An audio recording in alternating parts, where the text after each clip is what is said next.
gonna start my Audacity right now, Talking about streaming. and then whenever you're ready, put yours on. My top, You on? my pants. Yeah. No. That Put my comes pants off. on. That comes off. It was already off. I don't want to put it back on. Yeah, no, don't put it back on. Perfect. All right. All right, it's Are time you to start. recording? Um. Let me know so we could do a clap. The good old All right. clap. You have the clap. You gotta clap. Clap those cheeks. Booty clap. Boot clap. Okay, clap in 3, 2, 1. I didn't clap that loud. I double clapped. 3, 2, 1. Okay. All right. I think we're good to go. All right, at 20 seconds on my end. Hello, everybody. Welcome to episode 4 of the Co-op Zone. We are your Hello. hosts, Dane Alexander and Elek Batoczki. Sorry, Alek's cutting in. I'm cutting Wants in. to say What's hi. up? Hi. I couldn't contain myself. I need to say hi. You couldn't help it. Very Yeah. excited to talk about Star Wars today, guys. That's pretty much the main topic. We'll cover some other things that we touched on last week. Just some updates on those topics. But Star Wars is the main topic for today, as I'm sure it is for most of the people discussing pop culture after this weekend. So I want us to take a dive into episodes 7 and 8 first, before we talk about 9. So as I mentioned on the last episode, I've been binging all of the Star Wars movies for about the last week or so. And then about 30 minutes before I went to see episode 9, I finished episode 8 and luckily was able to get to the theater on time. So I just have to say, I haven't seen episode 8 since I saw it in theaters when it came out. And I have totally changed my mind on that movie. In a good or bad way. I'm just going to be on in a good way. I did not like that when I came out of the theater. Mm-hmm. And I was just like, man, that was not good. And after seeing it again, like basically 2 years later, and having watched all the previous Star Wars movies, it was much better in my opinion. I mean, we're Much all better. entitled to the wrong opinion. That's fine. But here's what I'm saying. I was in the same boat. Have you seen it since you saw it in theaters? I've seen it once, shortly after seeing it in theaters, whenever it came to Netflix.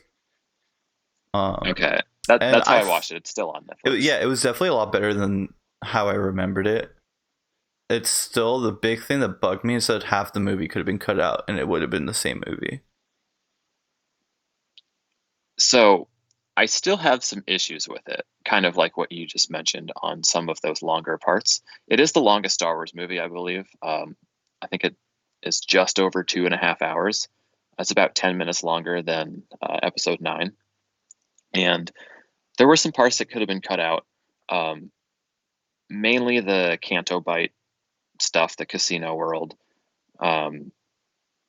That was a little long, and I still think that a lot of that side quest kind of amounted to nothing, because by the time they actually get back to try to do something, it turns out that they got betrayed.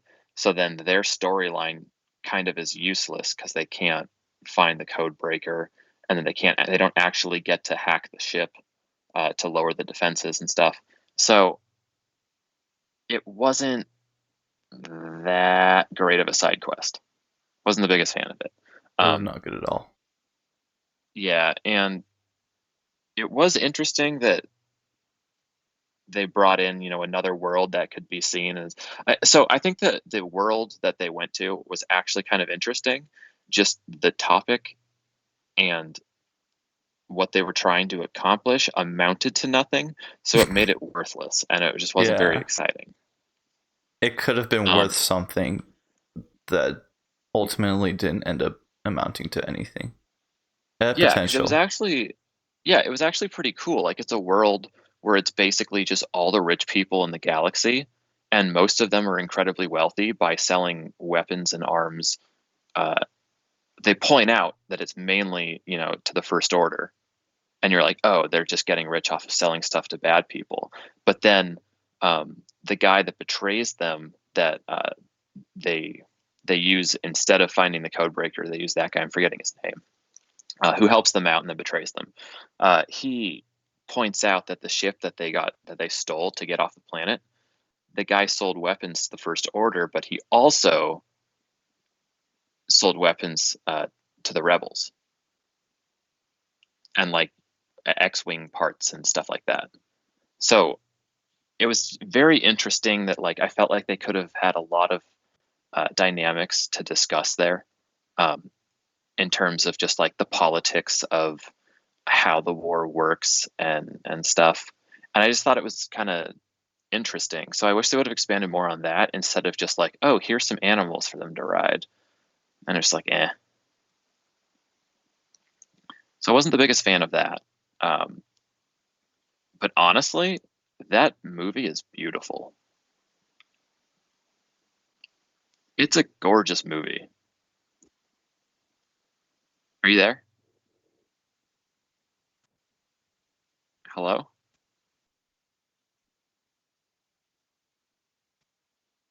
Yeah, where'd you go? I don't know what happened, but my mic cut out, and so my recording just stopped. But I started up again. How Like long have I been talking to myself? not that long. It was like literally just 10-15 seconds. But I wasn't saying anything. I was kind of just listening.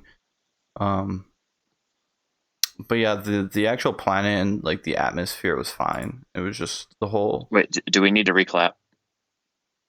I'll figure it out. Okay. I'll figure it out. We're pretty early in it anyways. Yeah.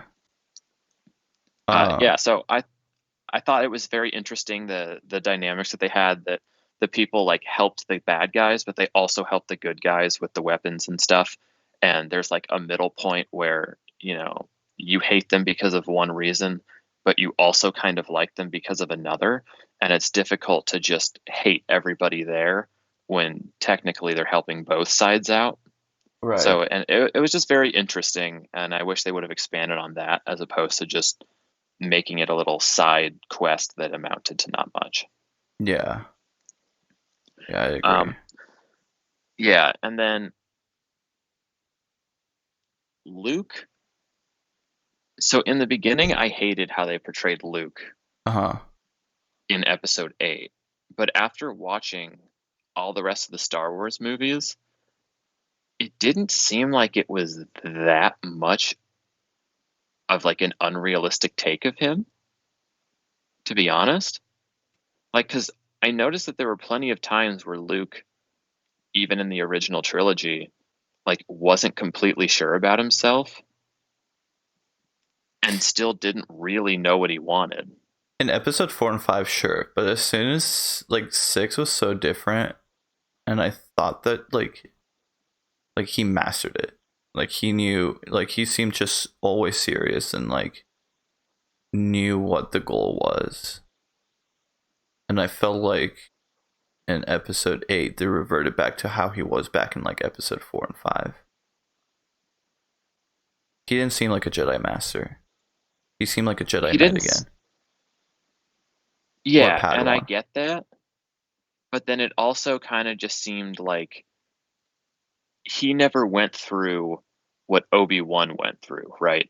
Of having an apprentice that is going to be the next, top guy. He's going to be the next master, and he's going to be one of the best Jedis to ever, be alive. And then just to turn his back on him and then become one of the worst people ever to live. Like he never had gone through that before. So that was the first time where he was just genuinely just like, oh my God, I'm not good enough. Like I thought I was Luke, the Luke Skywalker. And then I'm trying to teach someone who's literally related to me. Right. And he wasn't good enough for him.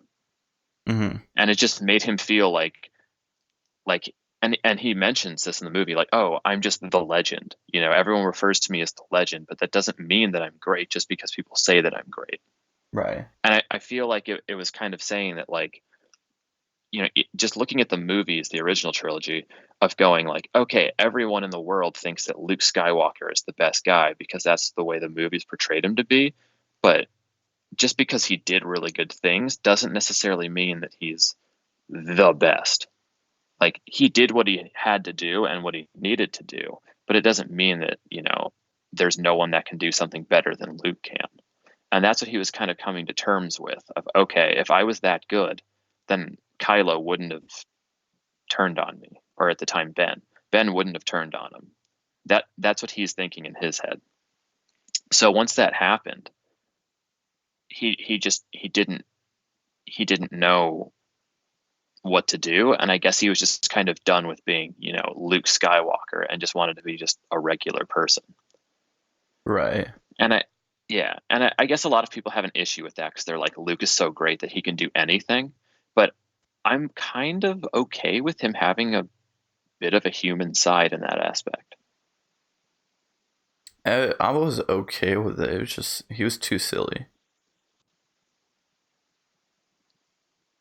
And maybe I, that has to I do with the fact that he was isolated for so long. But it's also just Disney, I feel like. that's possible, but I still disagreed with, like, when he takes the lightsaber and throws it over his back. Come I on. thought that was dumb. It was so I was just like, stupid. seriously? Hasn't seen a lightsaber in years, and then someone literally hands him his original lightsaber Tosses it. and he just throws it away. Like, come on. But like, you mentioned in the last one that it was kind of annoying that, like, he was trying to burn down the Jedi Temple. He's not even the one that does it. Yoda does it. I don't think I remember Yoda how that burns it happened. down. Yeah, Yoda burns it down, but there was Yeah, a he's but I think he was saying that he wanted to do it. he was literally walking up to it with like a flame, Yeah. and he was gonna do it. And then Yoda appears as a Force ghost, and Luke turns around, sees him, and he starts talking to him. And he's like, I'm going to burn this place down because, no one needs this anymore, and it's just going to hurt people. And then Yoda just lights the thing on fire for him. And he's like, the books are irrelevant. The Force is just about the belief and everything. But then The the books books are turned just out paper. to be the most relevant part about the new movie. We'll get into Yeah. the new movie. But I'm just talking about episode 8, which was 2 different directors, so you kind of got to take each one as their own movie. Yeah. I can't wait to talk about the new one because that was, I think, the biggest issue. Okay, so yeah. Let's move on. So hold on. What else you got? Hold on. Fire away. So Yoda was the one that did that, and it was kind of funny because he was like complaining, "Oh, you just burned the books," and then Yoda was just like, "Page turners, they were not." I thought that was so funny. But yeah, the appearance of Yoda I thought was actually pretty good because it came at a point where Luke genuinely needed someone's help. Like, he had It fallen didn't out seem of the forced. Force. It seemed like it and, was like, a relevant thing to do and not just a fan service.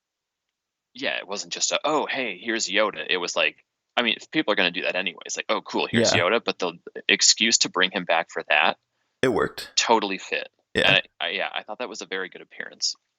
And later on, I think that the movie gets pretty good.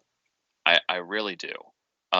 Again, the throne room scene is awesome. Mm-hmm. I still think it's the best fighting sequence in all of Star Wars after watching through all the trilogy, or sorry, all of the movies. And then the fight later on with, like, Luke there, and they had the new AT-ATs like staring him down. Like, that was a pretty cool fight too. It didn't amount to too much because obviously, like, Luke didn't really fight him. Right. He was just kind of there. But it was really cool to see, like, them just unload all of that firepower, and then Luke is still just standing there. Yeah. And then it turns out it's because he's a ghost, so like nothing could hurt him. But it was really cool because at first you're kind of thinking like, oh, is he so powerful now? Because like he's just going to go all out and like literally nothing can hurt him. But it was kind of cool how they did that. Mm-hmm.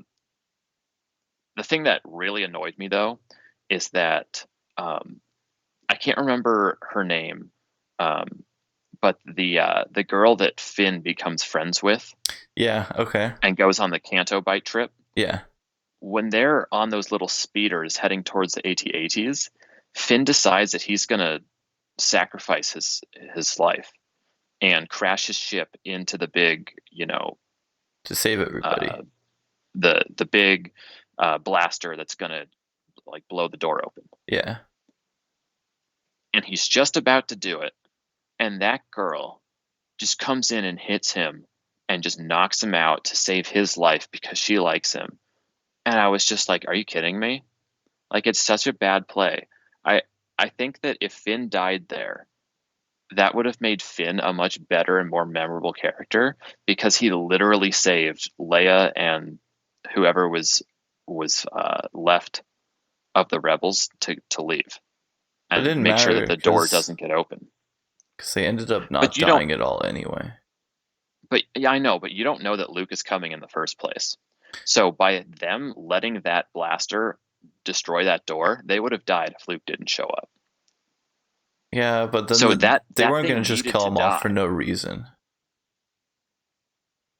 Because they already It knew wouldn't that have been Luke. for no reason. It would have It been wouldn't though have been because for no reason. the people who made the movie knew that Luke was coming, and so they killed him off knowing that Luke was coming. It would have been a That's why pointless they death. did it.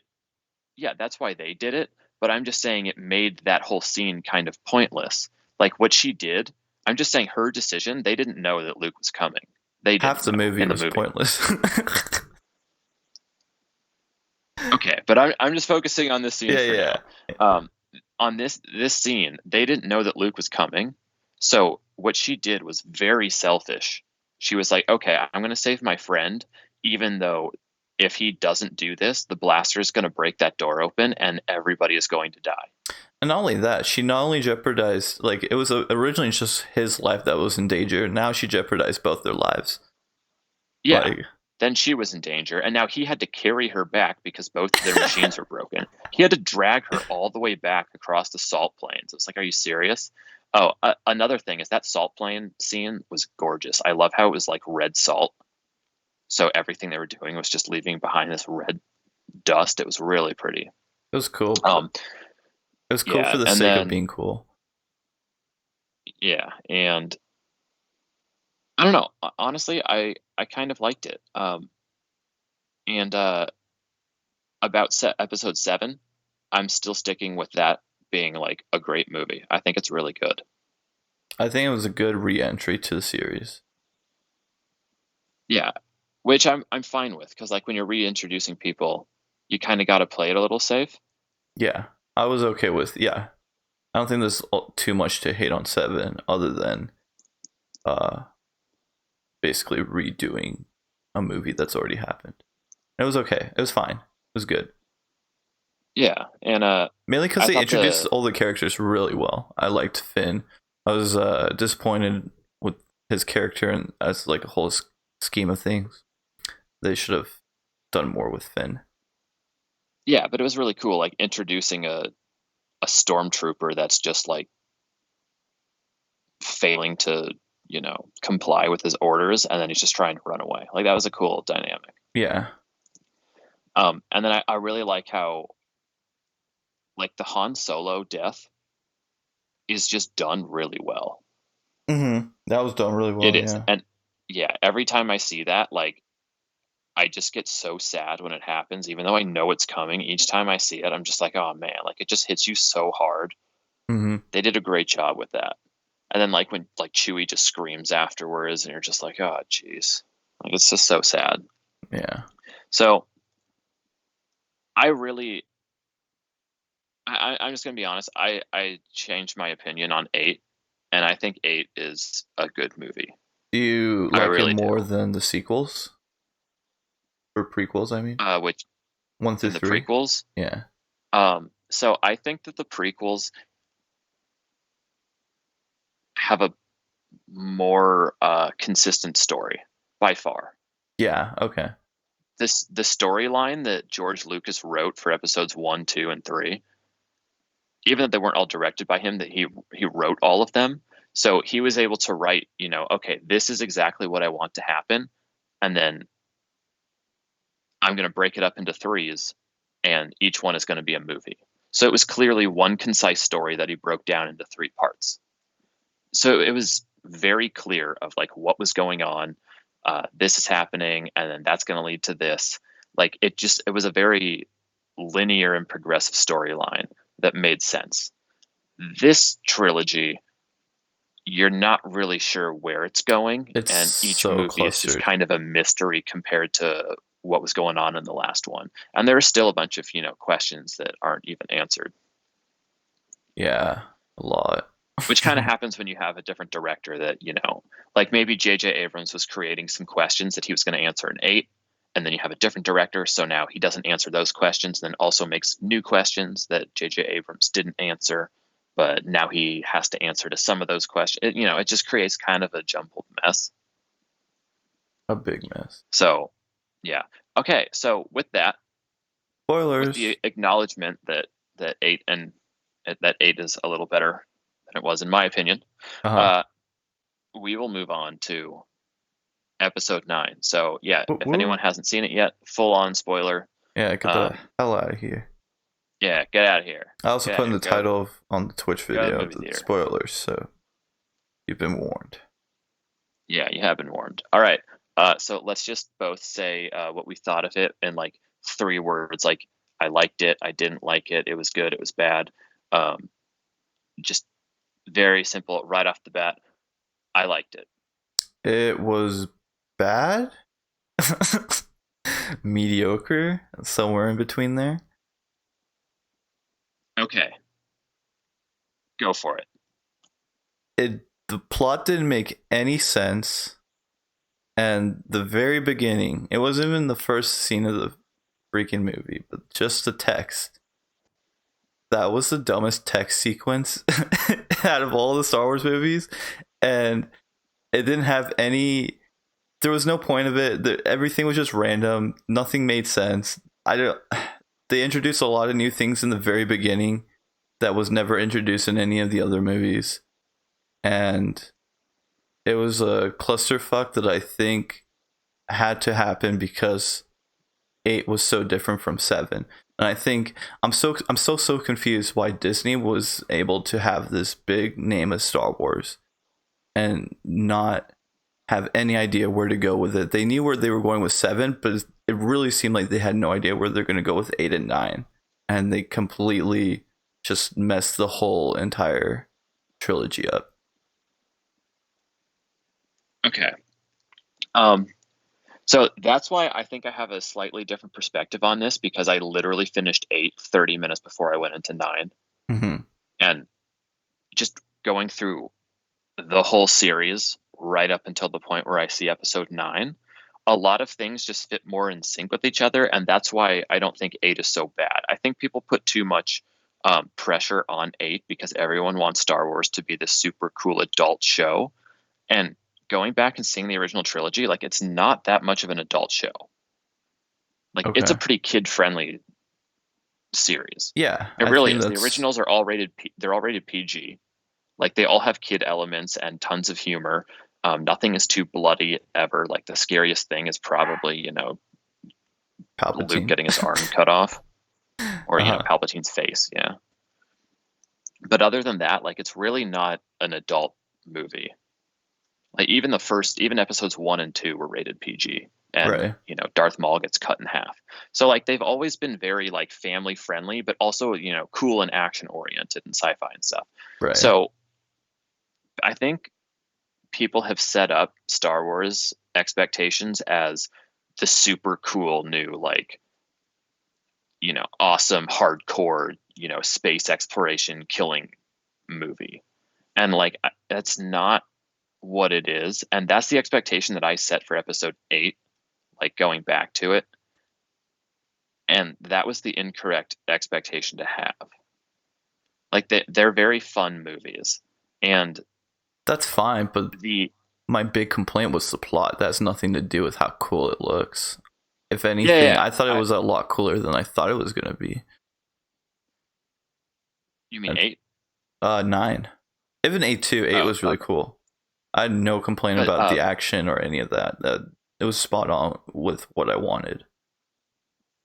yeah. So well, I I recommend anybody listening to this, if you still hate episode 8 but you haven't really watched it yet, I would go back, watch episode 7, and then watch episode 8, and just see like I love the dynamic between Rey and Kylo,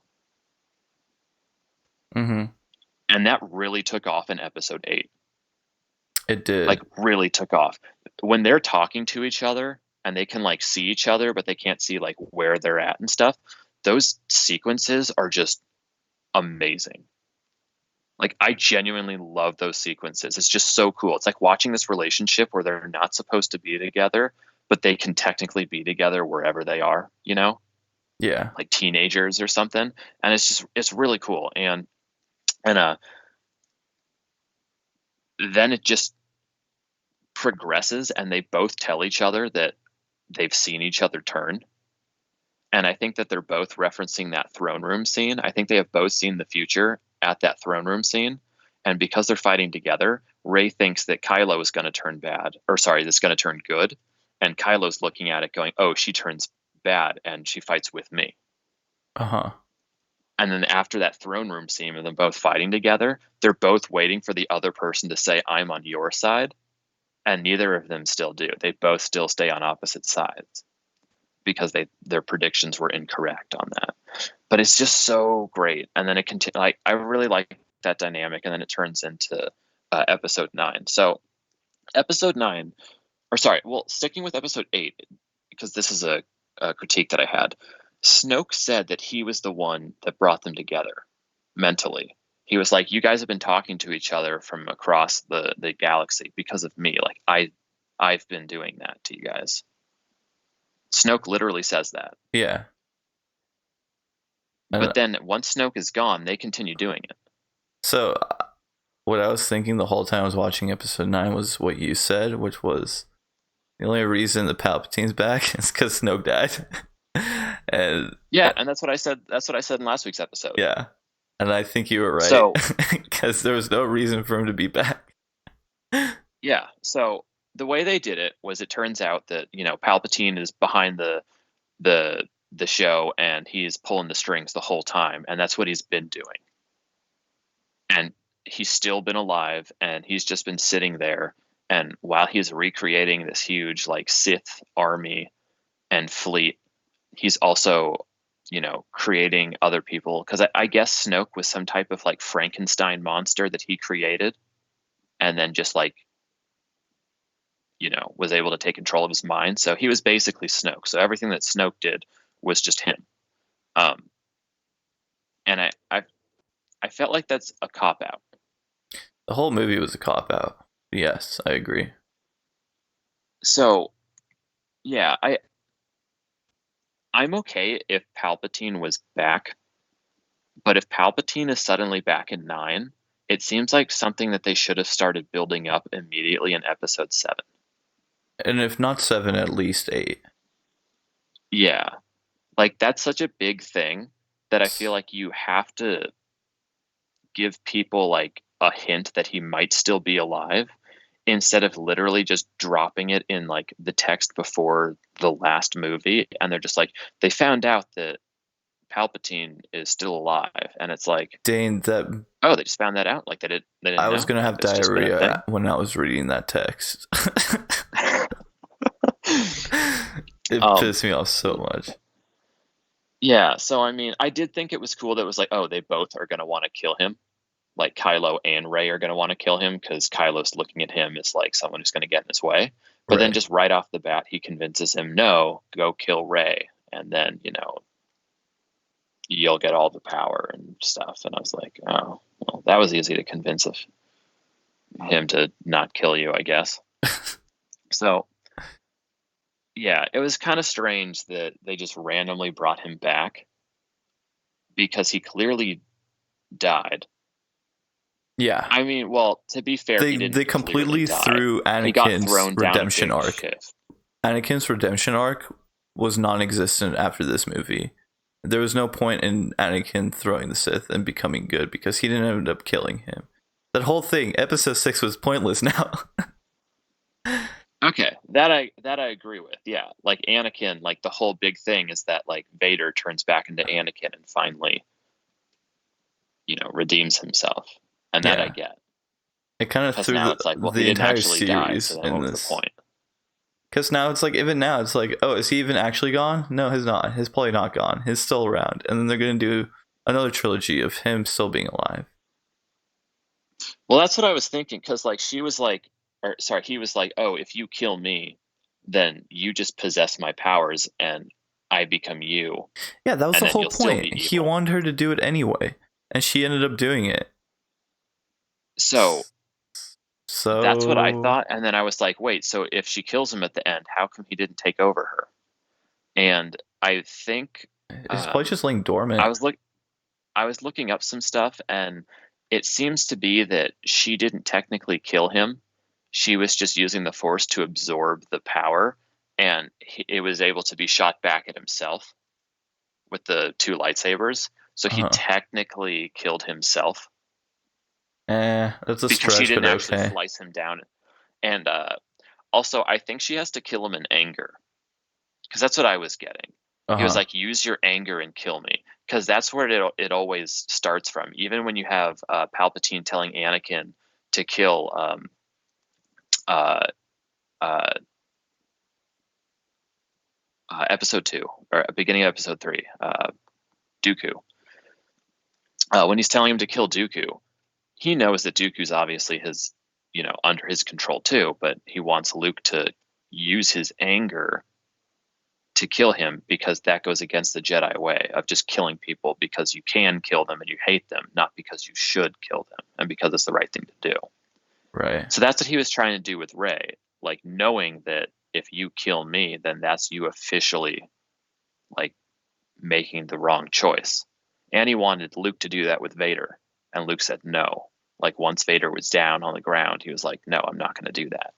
Interesting Like, you brought that up because Anakin in that scene with Dooku, he had two blue lightsabers in the same kind of formation, except one was led to, I guess, self-defense, and Rey's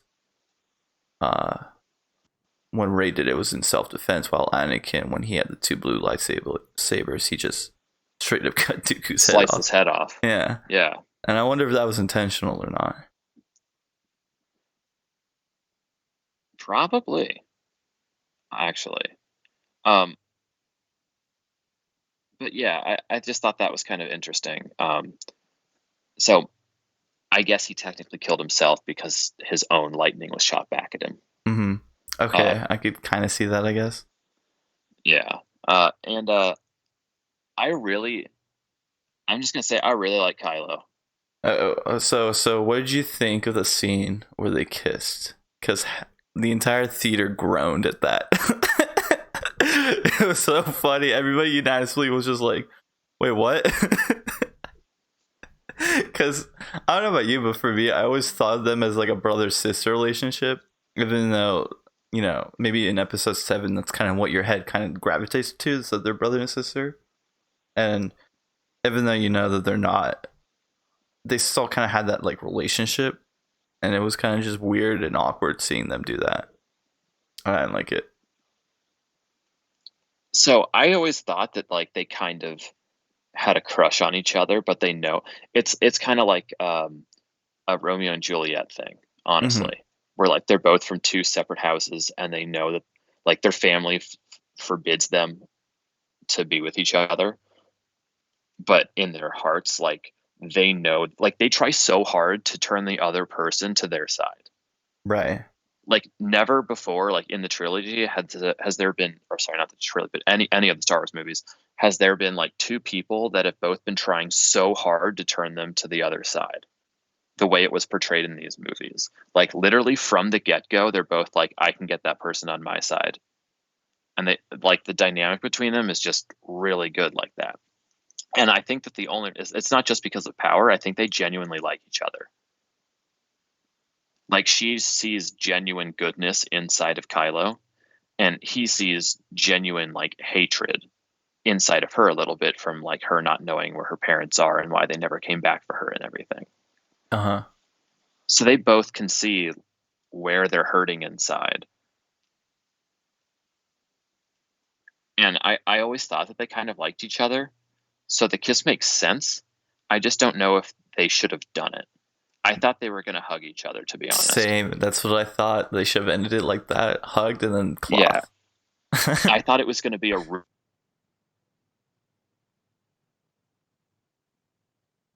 Hold on. I've lost connection. was a little weird. Unless, of course, Kylo didn't die. Then I would have been more okay with the kiss. And I think they actually did the kiss because they knew Kylo was dying. Right.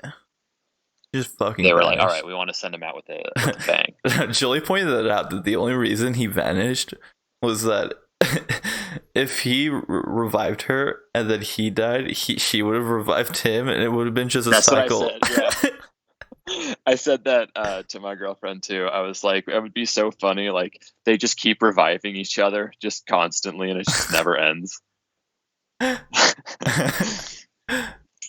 Yeah. So I like that. And then the whole the fact that she's Palpatine's granddaughter, like, so you're telling me that her father just had Palpatine's like blood and force and just didn't do anything with it, and nobody cared up until she was born? So let's talk about that. That infuriated me. So that whole plot. So the whole she's plot. a Palpatine. She's a Palpatine. Why is Palpatine banging? Now, the biggest question is, when did Palpatine have a kid? Like, what the fuck?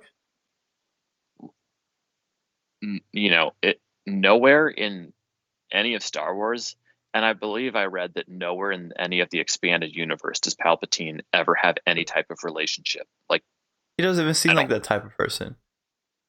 Yeah, he seems like someone who's solely committed on power. Yeah. So that was a little strange to me. Like, he comes out of nowhere, and then also, like, at some point he had a kid. Yeah. And I guess the kid that he had wasn't powerful. Probably had some type of ability to use the Force, but clearly wasn't super powerful. No, what it was is that this wasn't even supposed to happen. And her father was supposed to be nobody. But then they fucked it up by killing Snoke. They had to do something. I would have been more okay if Snoke, like, that was her, like, grandfather or something. I would have been more okay with that than the fact that it was Palpatine. Yeah, the Snoke thing Snoke dying, the only good thing about that is that it helps add to the coolest scene in almost all of Star Wars. I agree. So yeah, that scene was really cool. It's a super cool way how he kills Snoke too.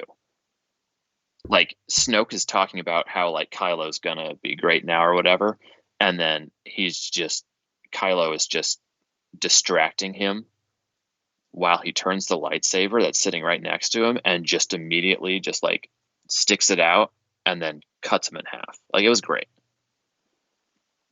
But yeah, man, like, he died too early. That throne room scene, in my opinion, should have ended Star Wars. That should have been the end of Episode 9, right? Like, Snoke does a bunch of bad things. They finally get together, and Snoke doesn't know that, like, one of them's going to switch sides or something like that yet. And then, boom, like, they both just go off, kill everyone, and then, like, there's a final, or at least, like, one of the final scenes in Episode 9. Like, that scene should have been great. You kill the top bad guy, and then, can see what happens with that relationship, and someone writes some ending for that. Yeah. But I still agree. They killed Snoke too early. And because of that, they were like, who can we bring back without literally just making a new person, where it's like, oh, well, where was this guy when Snoke was around? Because, like, that would also be difficult too, right? Without Snoke, well, then, like, who's there? Unless you just say that Kylo now just takes control of everything and you don't even need another person. It's just Kylo. I thought that's what it should have done. It should have been Rey versus Kylo the whole time, and them just kind of struggling to see who's kind of right or wrong. And they, I don't know. I don't know how they would have ended that, but I thought they were gonna switch sides, and that's how it was gonna end. Is that it turned out that Kylo is gonna be on the good side, and then Rey was Which he gonna, did. yeah, and then Rey was gonna be the dark side.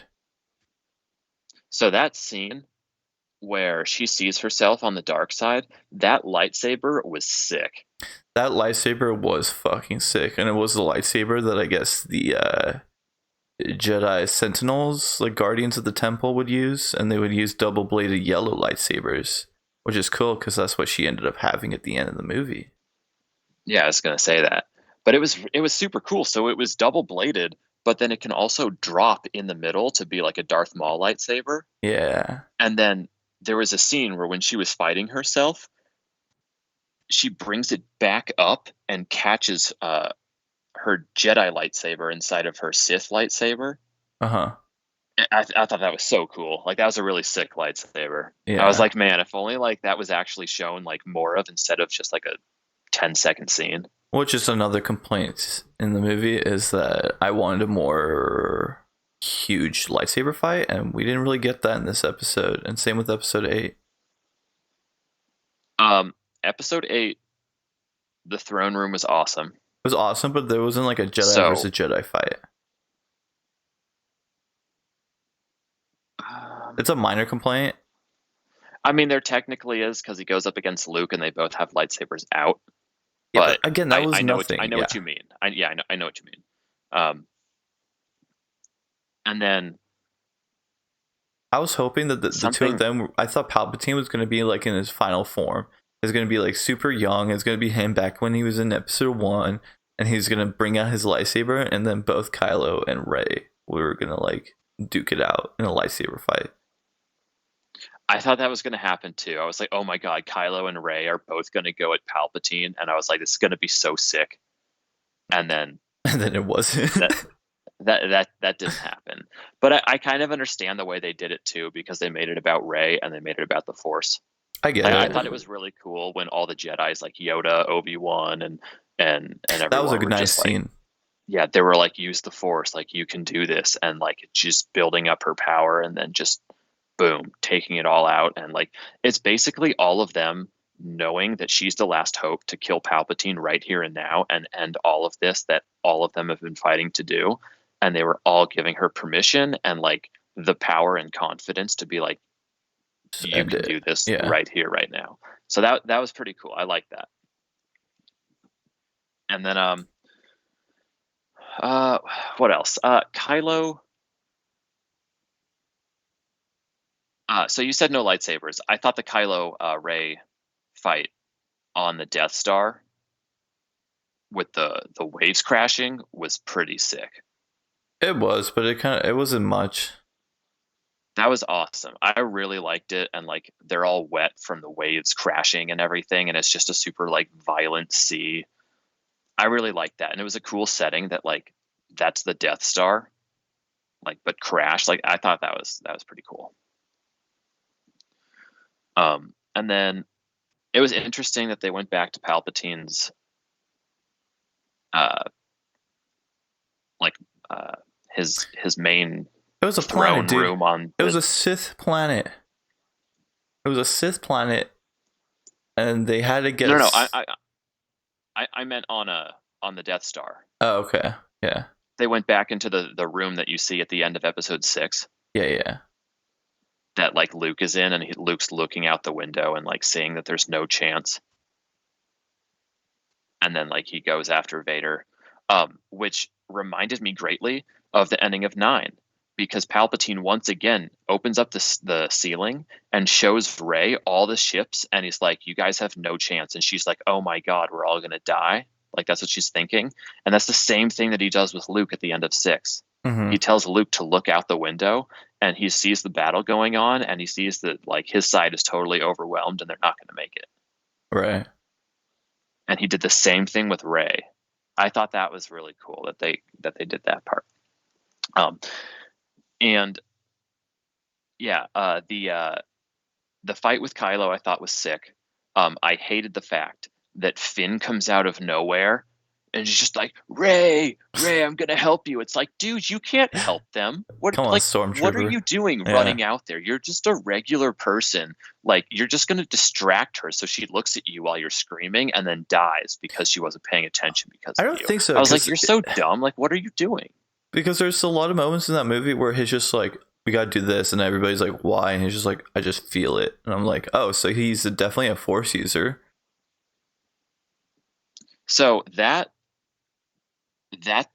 yeah, but physically, Yeah, he has nothing physically, to yeah. contribute. He He has doesn't have a nothing to lightsaber. contribute in that fight. He doesn't have a lightsaber. He's not like a great shooter or anything. Like, he's just a normal guy that like does good things, you know. Well, I Yeah. mean, I guess he's good at shooting in the ships. But like, just in person, like in the situation that he was in, there was nothing that he could have contributed to that fight. The only thing he would do was be a distraction. Yeah. I was just like, why are you running out there like that? Like, just no. They paid him a bunch of money to be on set, so they're like, we gotta use him somehow. Yeah, it says he has to be in the movie for a total of It's part 45 of the minutes for contract. screen time. So just throw him in there, guys. So that fight ends with Leia sensing that like this is a chance to like get rid of Kylo. And Leia uses her force powers, which clearly they had to kill her off because they had no scenes to shoot for her, and everyone kind of assumed that they were going to kill her off because she passed away before Episode 8 came out. Right. So every single scene actually that she shot, or that she was in this movie, was just past scenes that they didn't use, or like a mixture of some previous scenes that they filmed, and just mix some stuff together with some of like her voice overs from other stuff that she did. So she actually didn't film anything for Episode 9. All the scenes of her and stuff were just put in there through technology and whatnot. So you're kind of waiting, like, what moment are they gonna have her like die? And I kind of liked that they made it. I thought it was really like sad but cool that she's Yeah. the reason that her son dies, because she knows that it's for the better of like mankind. Yeah. And I liked And like, it wasn't even like a big thing. It was just a nice little whisper, like hearing like, you know, your mom's voice like for the first time in forever. Yeah, it was kind of And like interesting Kylo that still that has was that attraction. that was the reason why he switched sides, was because he heard his mom's voice. But I really liked that when he died by Rey, or was gonna die, and then she just kind of healed him, that it was very much like a parallel to Game of Thrones when Jon Snow died, that he's no longer part of the Watch. Like, he served his time, he did his thing, and now he's back to being Jon Snow again. And I felt like that was kind of similar to him, where he's no longer Kylo Ren. Kylo Ren died to Rey. Now his Ben, who's going to help save Rey. Yeah. And I thought it was interesting too, because Leia's body doesn't disappear until Kylo officially dies at the end. Then Leia also like officially dies. So I I'm didn't even wondering realize if that. Maybe she was like yeah, they should supporting his life the whole time. yeah. That's what I was wondering. Like, is she technically like she distracted him for him to die, but is she keeping like her like goodness, like just goodwill? Is she just putting that in him to like just be a good person? Yeah, and I think maybe he did die when Rey killed him. I mean, he didn't die, but like, I think that was supposed to happen. I Is think that it he killed died? Kylo. Yeah. Yeah, like that killed Kylo. And then I think his mom was still with him, like internally. Like, I think that she basically used all of her powers, but like she's in a coma at that point, Yeah. where like all she can do is essentially like be with Kylo, like mentally or like through the Force. And that's the only thing supporting like both of them basically at that point. Mm-hmm. And I think that Rey convinces him that people can be good too by healing him. Because when she healed him, like clearly in that battle, in any other Star Wars movie, boom, he's dead. Mm-hmm. Like, that's it. That's the end of Kylo and Ben and everything. Like, no more. But she actually was just like, I know you still have good in you, even though you should die, and I'm going to heal you because I want you to come back, even though I'm taking the chance that maybe you're still a bad person and you try to kill me. But I know that there's good in you, and I'm going to keep, healing you right now until I know that, you can do that. And I think that gave him a lot of trust in, wanting to be good, and also seeing how powerful you can be even if you are good. Because one of the things of the dark side is that the Sith try to convince you that it's the most powerful version of the Force. Like, if you Right. want to do all this cool stuff with the Force, you have to be a part of the dark side. And she showed Kylo that, like, one of the strongest, craziest powers that you can do with the Force healing. Like, she was able to do it, and she's a Jedi. So I think there was a lot going on in that one scene that really, like, ended Kylo, brought back Ben, and just, like, totally redeemed him, like, mentally, to become, like, a really good person, and was just like, what have I done? And then they top it off with bringing Han Solo back, and I That love was that such a scene. good scene. Such a good scene, and that was another great way, just like how they brought Yoda back, Mm-hmm. and it was, like, great, and it totally contributed to the story, and it wasn't cheesy at all. Yeah. Bringing Han Solo back right there wasn't cheesy either. And at first I was like, wait, are they going to do it through like first of all, the moment I heard, like, what did he say? Like, was it like, "Hey son," Yeah, I think so. or something first? I was Mm-hmm. just like, oh my god, no way. I was just I like, was don't like, no cry. way. Don't cry. And then they start panning around. I'm just like, oh my god, I'm gonna lose it. uh, Yeah, so that so was like that whole sequence, like that whole exchange with Han and then him and Rey and all that. That was probably my second favorite scene. My first favorite scene, like when she was trying to push the ship down and then he was pushing it out of the way. so sick. And then she used the force shock and blows it up. I was like, oh fuck. Yeah, That scene dude. was so First of cool. all, when that ship was leaving and she grabbed onto it, I was just like, oh my god, I feel like I've never seen this, like this power before, Mm-hmm. you know? Because it's And I was supposed to be just like a like, oh, really like, tough thing to do. yeah, it's not just like moving like rocks anymore. It's a whole freighter ship that, That's like, actually moving has forward too. rockets pushing the other way. Yeah. Yeah. And she just grabs onto it and starts pulling it back. And I was just like, oh my god, this is so sick. And then he starts pulling against it. And then when she shot out the electricity, I was like, Jesus Christ. And, like, that was pretty early on in the movie. I Yeah. was just like, oh my God. Like, I feel like they were going to, like, ramp up to show that, like, she's literally, like, something we've never seen before. And it turns out she is literally insanely powerful. And she is, but they don't really get more powerful than, like, what she kind of shows up to that point. I wish they showed more, and I But it think was a the really sick reason, scene. yeah, I think the reason is just because at that point they would just show her being more of a Sith, and I don't think they wanted to do that. Yeah, because the only person that ever has used that is Palpatine, right? The electricity. And Dooku, And Dooku. um, Yeah. and then probably some like video game stuff. But yeah, I can't think of anybody in the movie other than like deflecting it like Yoda did with his hands, but he didn't really use it.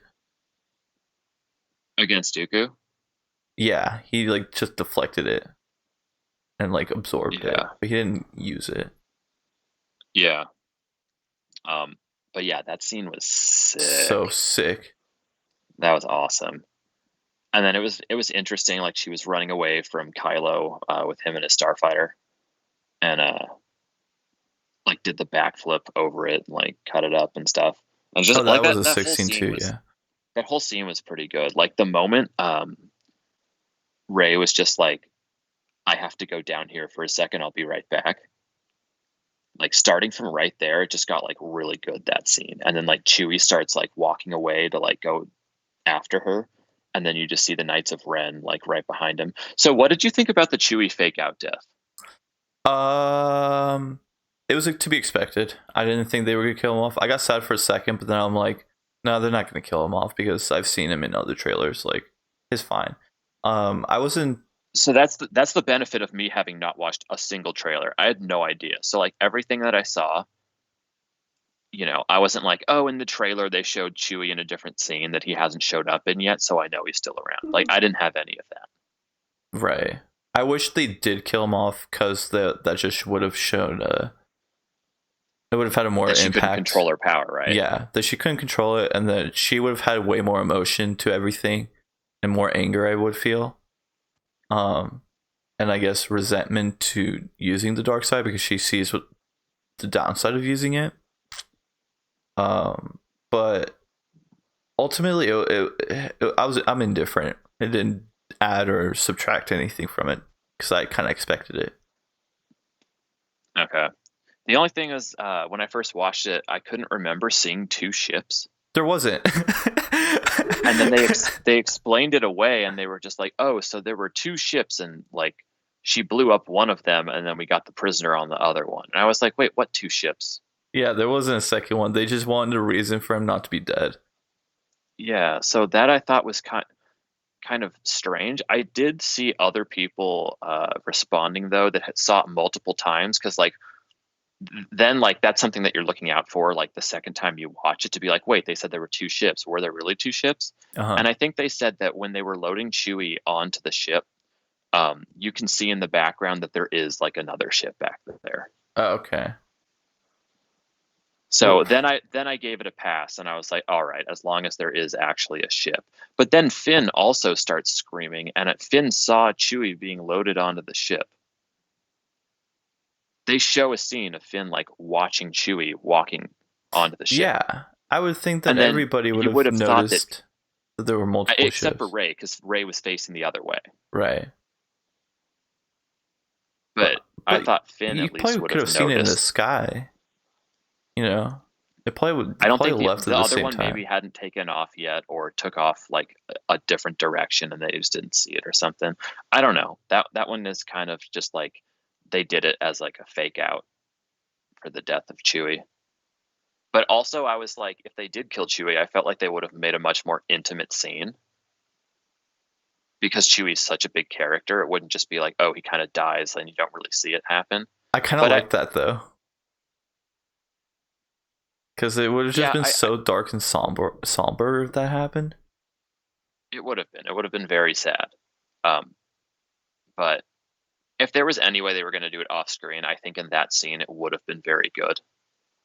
Yeah. Because it was just her like not knowing how much power she actually has and just killing someone that she genuinely cares about and loves.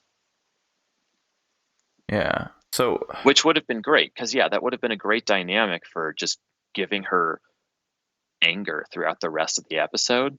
But then they find out that he's still alive, and then it's like, oh well, you have one less reason to be angry now. Yeah. I think so. So what I liked about this movie a lot more than episode 8 is that every scene felt like it needed to happen. There wasn't a moment where I'm like, oh, this is stupid. Like, you could cut this out. Like, I mean, the whole plot was stupid. But in order for the plot to make any sense, each scene needed to happen.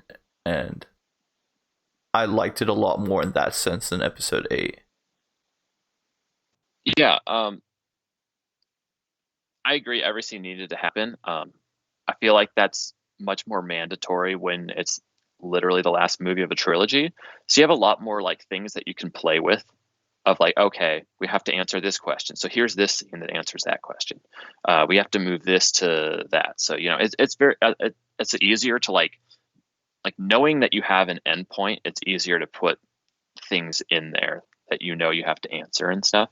Mm-hmm. Whereas 8, you can push things off and be like, oh, just put this in here and we'll answer that in like the next movie or something.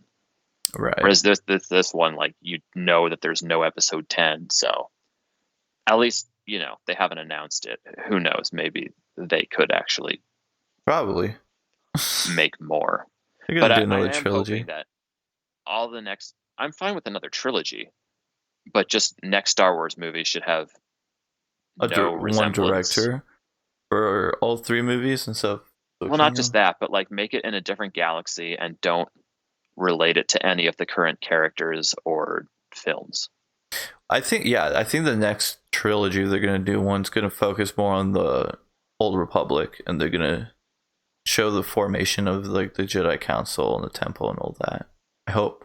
Yeah, That'd be I'm dope. totally fine with all that stuff. Yeah. Or like even like Rogue One, for example. Like Rogue One didn't have any, like, whether you liked it or not isn't the point, but like just from a movie perspective, it was a totally new cast of characters. No one really crossed over. At the end they brought Vader in, but other than that, it was like fully unique. Mm-hmm. Like that's what the next one needs to be. Like no references to anything else, just like here's a movie that takes place in the Star Wars universe, and the universe is the only thing that's like it's related to. So like maybe there's lightsabers in the Force, Right. but that's it. Like I'm about to hit an hour in 5 seconds, by the way. Okay. Is that your cutoff usually? Yeah. Okay. All right, that just got cut off. So let me episode part 1. Yeah, let me know when you're back on.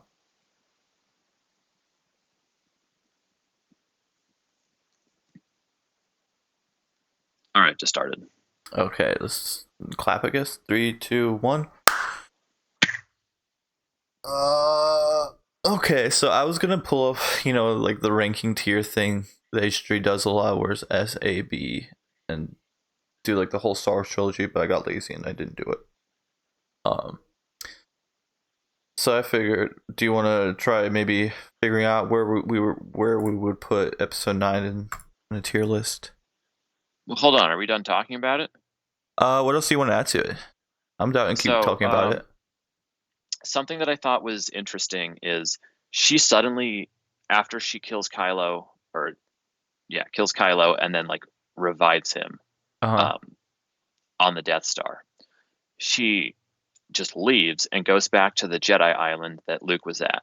And she literally does exactly what Luke did, where like something big happened and you just realize that you don't want to do this anymore and you're done. And she went there and she blew up her ship, and then she's getting ready to throw her lightsaber in the fire, and then Luke catches it. And I can't remember exactly what he says, but he says something along the lines of, don't treat this with like disrespect or something like that, or like don't disrespect yeah, and I was this just weapon. like, hold on. And it was so funny because he disrespects it the moment he gets it in episode 8 by just tossing it over his shoulder. Yeah, fucking boomer, dude. Boomer move. And then what else did he say there? Then he basically tells her that like him going to the island was a mistake, and he shouldn't have done that, and he should have just been, the same Luke that he had always been, and tried to help people instead of just being afraid of things and suddenly just trying to give up. And he says it was all a mistake, which is just a total, flip from what he did in episode 8. And my girlfriend kind of pointed that out to me, and I just thought it was really funny, because then she was like, yeah, it's kind of like JJ Abrams is just saying like the director fucked like, up. Hey, you these are your big mistakes in episode 8, and now I have to fix them. Like he's just throwing in some like low key shade there, like hey, like this was stupid. Like you don't disrespect something that's great like the way the last director did it in episode 8. So I thought that was really funny. And then he convinces her pretty quickly to, go back to being a good person and go fight the fight. And I thought it was pretty cool that he pulled the X-Wing out of the water. Because in episode 8, there's a scene where Luke gets on a large pole and hops from one part of the island to the other. And the shot is taken from like a top-down point of view. And you can see the X-Wing in the water that he took to get to the island years ago. Right. And he just like buried it in the water. And it was never like talked about or used, but I thought it was a really cool like piece of scenery. That's kind of like storytelling without having to tell the story. It's just like through like the visuals. I thought that was a really cool aspect, but they never mentioned it. And then the moment she got back on the island and burned it, like the first thing I thought of, I was just like, there's still the X-wing. And then Lucas just like, yeah, let me help you out with that, and then just lifts the X-wing from the water, which was cool because he couldn't lift the X-wing out of the water when he was with Yoda, and then Yoda does it for him, right? Yeah. Yeah, and like this was him kind of also like coming full circle, and it's just like, this is what got me like started, and now he's finishing it by like passing it on to Rey and making sure that Rey finishes the fight. Yeah. I really like that connection there with the X-wing. What else? Knights of Ren, huge disappointment. Yeah. Well, what?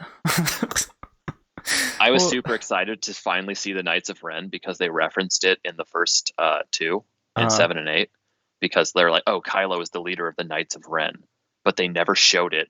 I think they showed it in like a small clip where I think it was in one of Rey's visions or something like that, and like she sees Kylo with like a bunch of like guys that clearly are very strong and good at what they do. Yeah.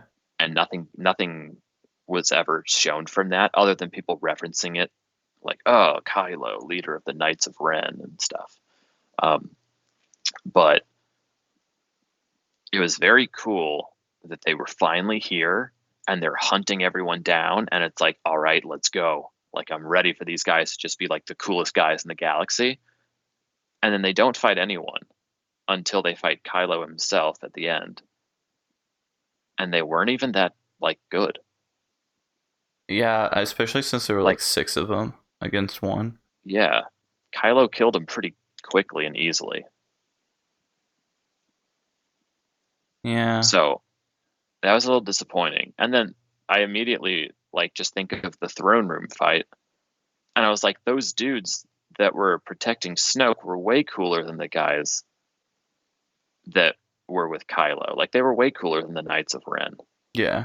But they weren't hyped up at all. The Knights of Ren have been hyped up for the last 2 movies, and then you finally get to see them fight in this movie, and it's just like, eh.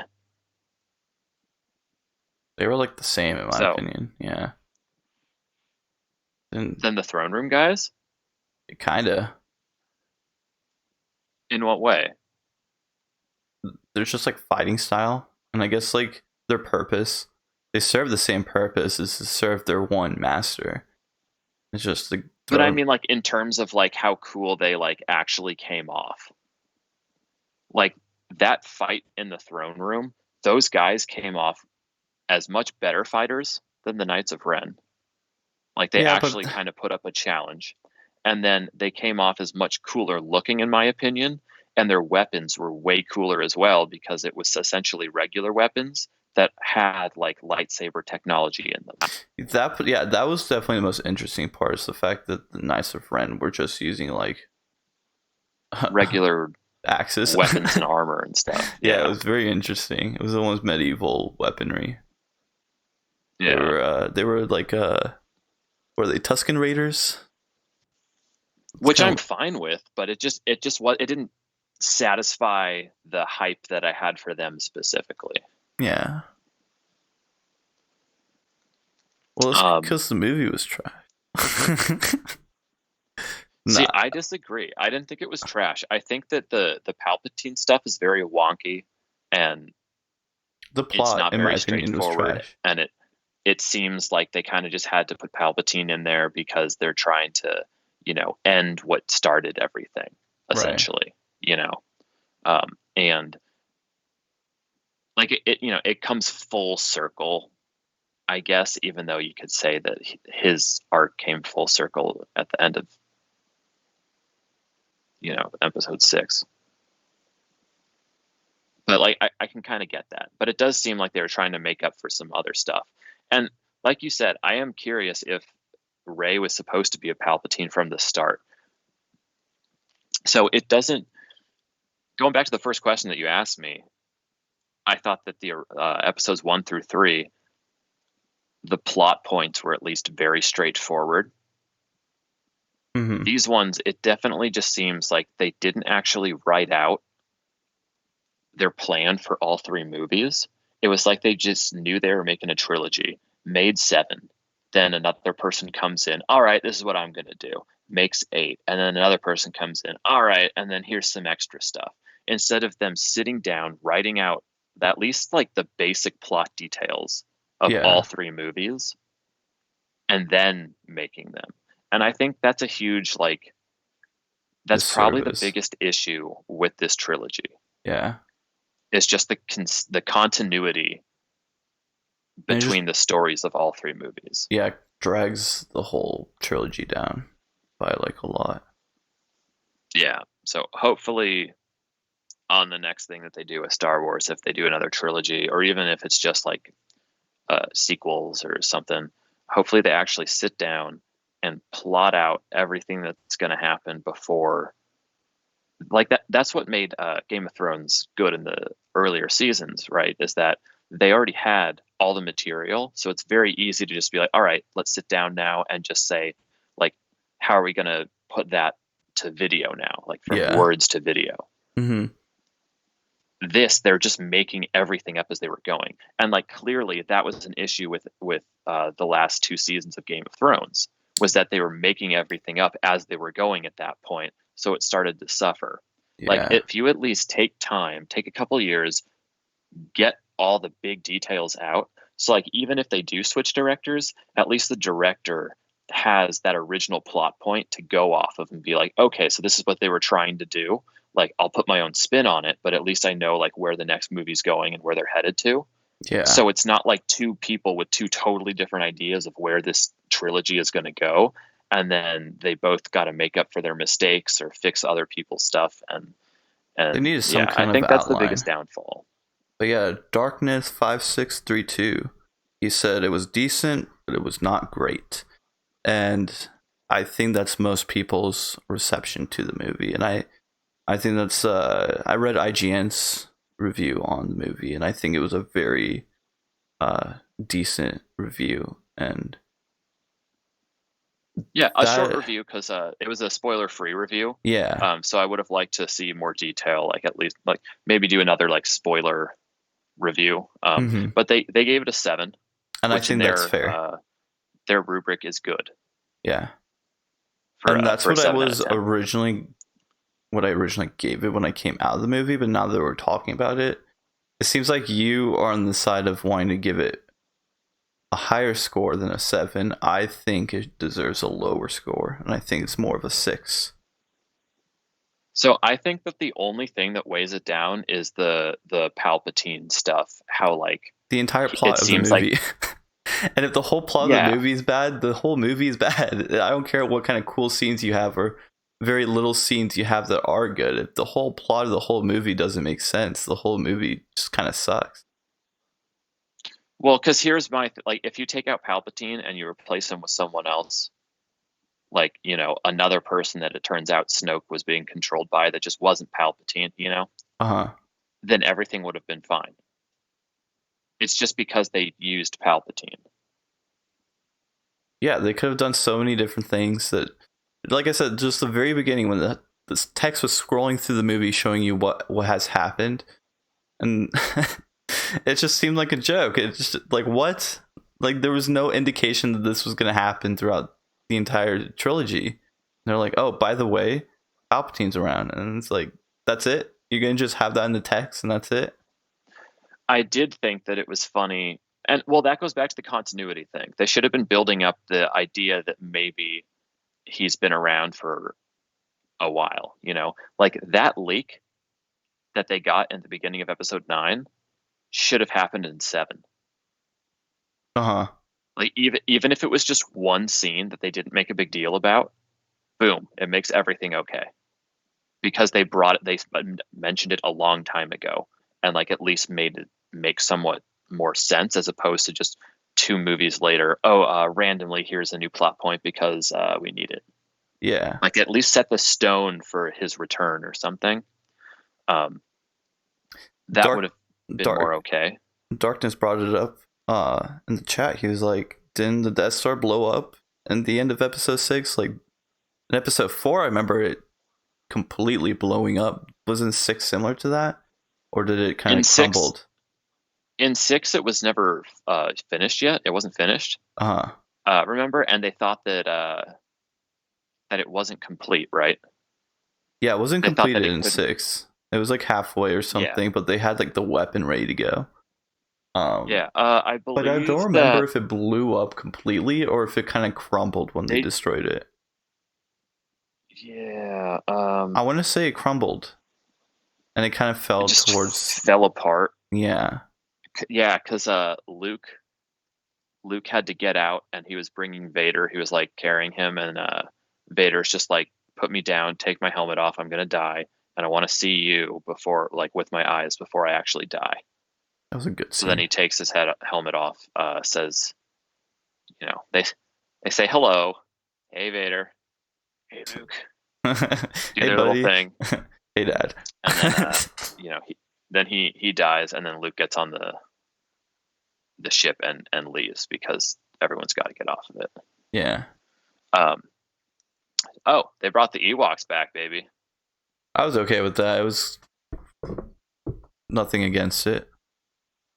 Yeah, I thought that was cool. Like going back to a lot of the cities and worlds that were shown in all the films that were affected by, Palpatine and the Sith and everything, and just letting them like finally see like the destruction, and then like now the galaxy is safe. Okay.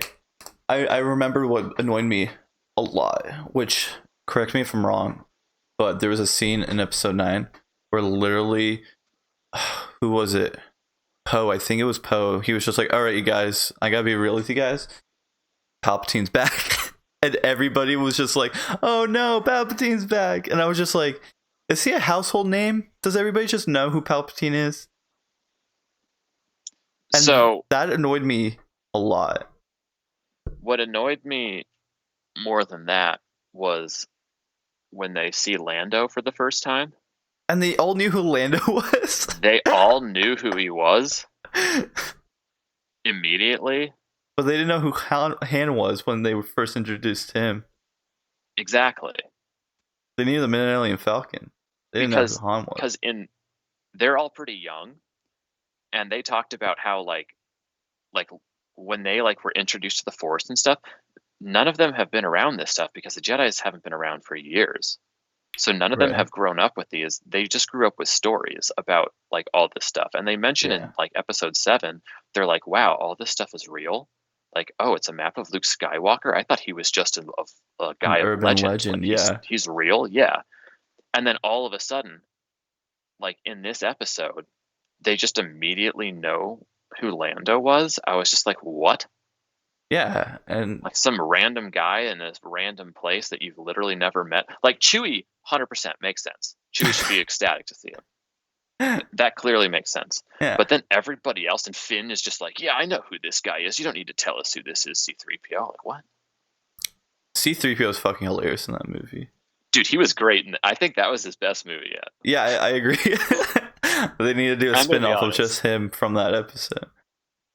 Dude, that was so funny. I have a name, you know. Oh no, he was like, I couldn't help but notice you asked how everybody was, but me. Yeah, but you didn't ask me. I'm fine, by the way. Yeah. And then they like he starts saying stuff when they first land on the planet where Chewbacca supposedly dies before that fight. Yeah. And they all look back at him to like just be like, dude, like stop talking. And then he's just like thinking in his mind, like, are they looking at me or are they looking at something else? And then he turns around too. That was really good. And then when they erased his brain, he comes back and then he's just like, what is your name? And then that weird little dude is just like, my name is Baba Frick. Yeah. And then he was like, that was kind of funny. But then later on, they're like, do you know Baba Frick? And he's like, do I know Baba Frick? He is my he's my oldest friend. Dude met him like yesterday. The humor was on point in this movie. They definitely fixed it from the last one. Yeah, it was really good. because I didn't like how episode 8 and literally started with Poe making a joke A to yo like the mama Lord joke. It Commander wasn't just a guy. joke. It was a yo mama joke. Yeah, it was a yo mama joke. I was just like, this is see, that set it off really bad for me in theaters when I watched that. Yeah. Like just the moment that he said that, I was just like, are you serious? Like this is not at all what I want right now. Like that was such a bad joke. Like he's just like, "What? I can't hear you." It's like a childish joke, you know? It's not even like clever. It's just a childish joke. And then he literally says your mom. I'm just like, "Jesus. Are you serious right now?" Can I walk out now? Yeah, they Uh, fixed that in this movie. yeah, the humor was much better. Or like the the X-wing pilot, the larger guy that's kind of chubby. Like he was Yeah. saying the news, but it was kind of like depressing. And they were like, "Can't you be more positive about it?" He's like, "Oh, we're gonna win the war. There's no way we lose this one." It was just so funny. He kept going on and on.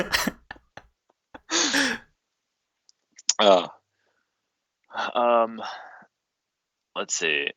It was kind of funny that C3PO wasn't allowed to actually repeat the language of the Sith. I thought that was actually like, I know that like that helps the plot point a lot, but I was like, that kind of makes sense that they would make sure that like their robots aren't allowed to translate that language because it shouldn't like exist, the language and stuff like that. So that was cool. Yeah, Um, it was whatever. I had no gripes against it. It was made sense, kind of. yeah, and then what did you think about force healing? Well, that was an ability that's always been in Star Wars, and it's actually kind of weird Yes, that that has but it had never been in the movies. and That was the first time it's ever shown. yeah, it's kind of nothing against this movie. It's just it is weird that they took so long to bring it up in any kind of uh film. Um yeah, I have nothing against it. It was yeah, I don't know. I don't know what I think Yeah. about it. It was fine. I liked it. So I liked it, Oh, the only and thing I don't like about it is the fact that like the whole reason Anakin was gonna become like in the dark side is because he wanted to he wanted to save heal. Padme. Yeah, and so that's kind of what the ability he needed, and he didn't need to do that in the bad side. So I'm wondering if it's a relatively new ability that Luke maybe discovered, See, or has it always been around? I can't remember exactly what Palpatine said to Anakin at the time, but I think he was just telling him that he could save her, right? Yeah, he was being He very does give big Anakin a about it, story about like an old powerful Sith leader that was able to heal someone. and it's Like probably a that's the story reference that he tells to Anakin. yeah. And so I drew that resemblance as well. Like I thought of that too. Uh huh. I just couldn't remember if he was telling Vader that he could bring people back from death or like heal them.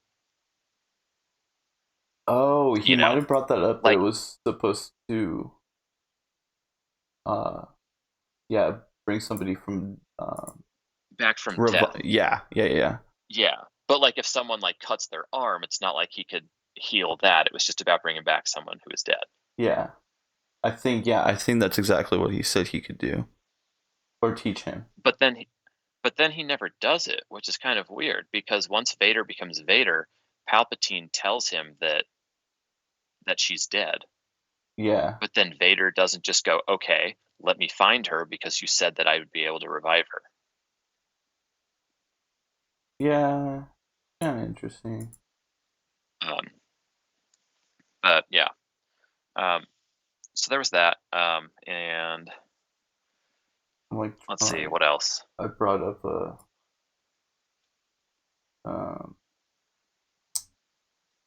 I call it a ranking thingy pull up right now on Twitch, but I don't think I'll be able to do it. Um,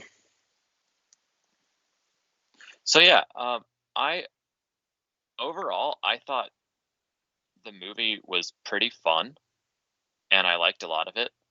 A lot of the Palpatine stuff didn't really make sense, obviously. Like how did he make all of those ships? Where did all those people come from that were piloting the ships? Were all those people living on that Sith planet this whole time? That part, Like, yeah. is there actually a regular like civilian population there? Because there is I remember when I was playing the MMO that there was a race that was specifically for the Sith. And so I'm pretty sure it's canon, but it's just weird that they never brought it up in any of the movies till now. I'm fine with there being like a Sith homeworld.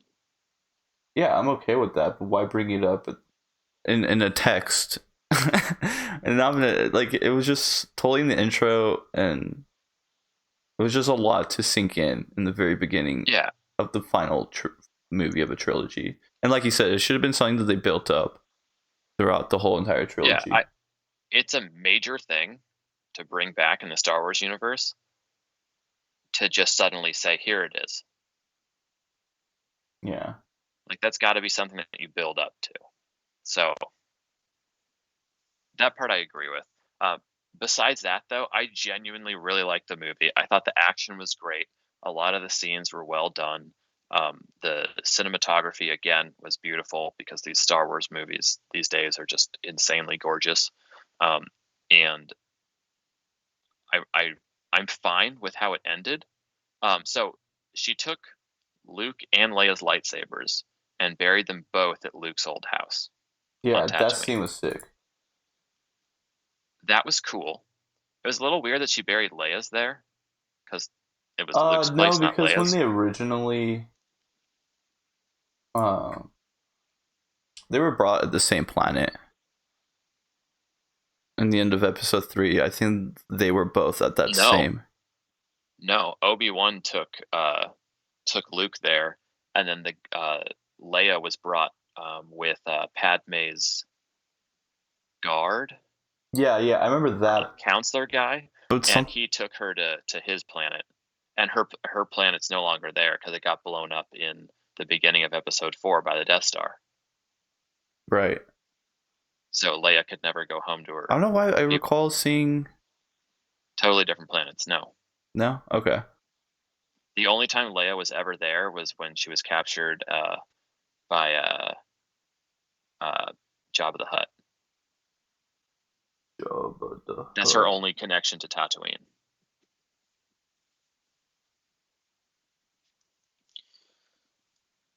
So, yeah, but I get it. You want to put both of their lightsabers together and just, bury them. And that was cool. But then I was like, wait, so then she's not going to have a lightsaber then. And then it turns out she made her own. Yeah, but she got that yellow one. A button to turn it on, you twist the top. Which I guess they're just trying to be different. It seems like less useful because, in a battle, you want to just push the button and it's on, as opposed to let me take a second hand out and then twist this real quick and now the lightsaber. Well, what I read is that it's supposed to be that staff that she was using the whole movie, that she turned it into a lightsaber, and so I think it's actually a double-bladed lightsaber. They only just showed one come out of it, but I think it's a double-bladed. Because even when I was reading the lore on yellow lightsabers, most of the people who wielded the yellow ones, it was the Sentinels for the Jedi Temple, and they all had double-bladed yellow lightsabers. And they're the protectors of the Jedi Temple. And so that would... The only thing, though, is that no one else is around, so how would she know? Because she had the books. Do you think the books go into detail about the colors of the lightsabers? Probably. I mean, I wouldn't doubt it. Get green. And if C-3PO knew about the whole Sith thing, I'm sure he knows a lot about the Jedi colored and lightsabers and history and stuff. I guess. I don't think it'd be so outlandish for her to not know about it through some means. Is it ever explained why Mace Windu has a purple one? So no, Mace Windu actually legit, he was supposed to have a blue one, and he just told George Lucas, hey, that's right. I want a purple lightsaber. I want a purple one. That's right. And they made it into a canon color. They say purple is supposed to be a mix between the good and the bad, blue and red. And it's actually very taboo to use it, and very few people use it because they don't know how to control both. And so if you can, that's what the purple's for. and then orange is like pure physical, yellow's wisdom and protection of the temple. Actually, I think green's more. Yeah, the green's used by the council. Blue's just about every Jedi. I thought green was used by Jedi Masters, and blue is just used by Normal Jedi. Jedis, They're like the but not knights. Masters. Yeah. Yeah, like that's why Luke in 6 gets a green one, because now he's a master at that point. Yeah. And then Vader even points it out. He's just like, I see you've got a new lightsaber. I see you got a new lightsaber. Okay, I have a tier list. Luke's sitting there like, oh yeah, he noticed my new saber. I'm trying to put it on Twitch, and for whatever reason, it's not working. But let's go ahead and see where we would rank it. I'm gonna put Empire Strikes Back at S tier for sure, and we could take it from there. You're putting Empire Strikes Back as number 1? As S, yeah. There's no way that would go any lower. Okay, I'll have to agree because it has the nostalgia, so like the OG purposes, but it's also by far the best of the originals, and like that's like the epitome of Star Wars of what it should be. Mm-hmm. So I would agree and put Empire at the top. All right. New Hope. Where are we putting that? Is that how we're doing it, or are we just listing, best to worst? We could do that. I just had the tier list here. If we were gonna put it on a tier list, I think New Hope would be S as well. And if not, just a rank below it. I think A New Hope is fine, to be honest. I do too. And I was talking about this last week when I went over my, overview of watching all of them, where after watching the other ones, A New Hope just seems very basic now. Yeah. And it's just okay. Vader isn't as menacing in it. Vader doesn't really become the Darth Vader that everyone thinks about until Empire. Otherwise, he's kind of just there.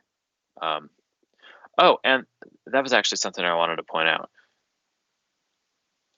Did you notice that Ben is also the name that Obi-Wan gives himself when he goes into hiding? Yeah. Do you think there's like some strange connection there of like the name? Like, why would you name two people Ben in the Star Wars universe? Because Luke referred to Obi-Wan as Uncle Ben.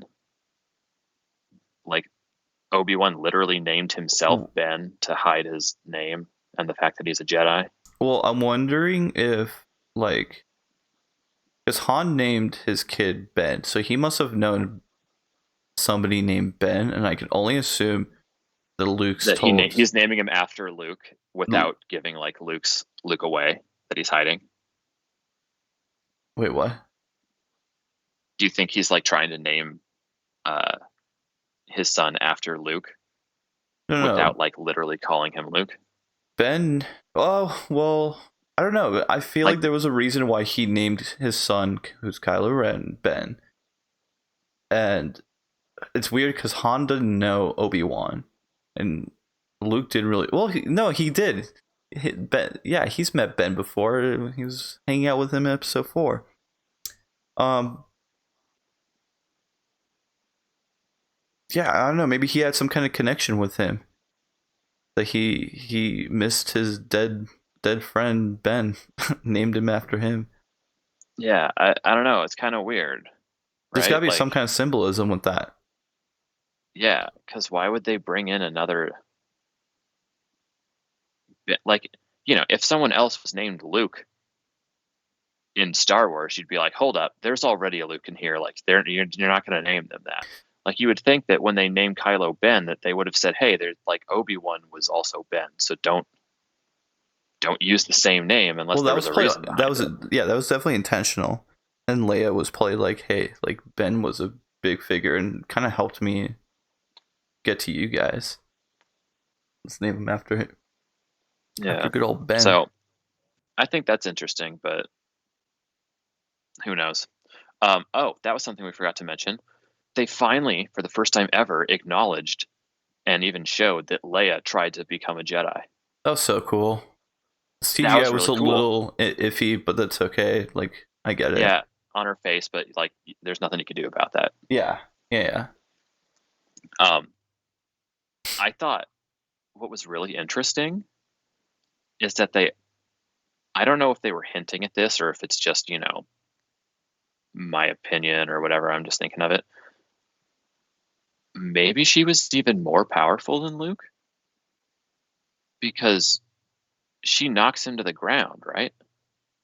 In that Yes. scene. And they show Luke on the ground, and then his visor comes up and it's Luke, and Yeah. she's standing above him.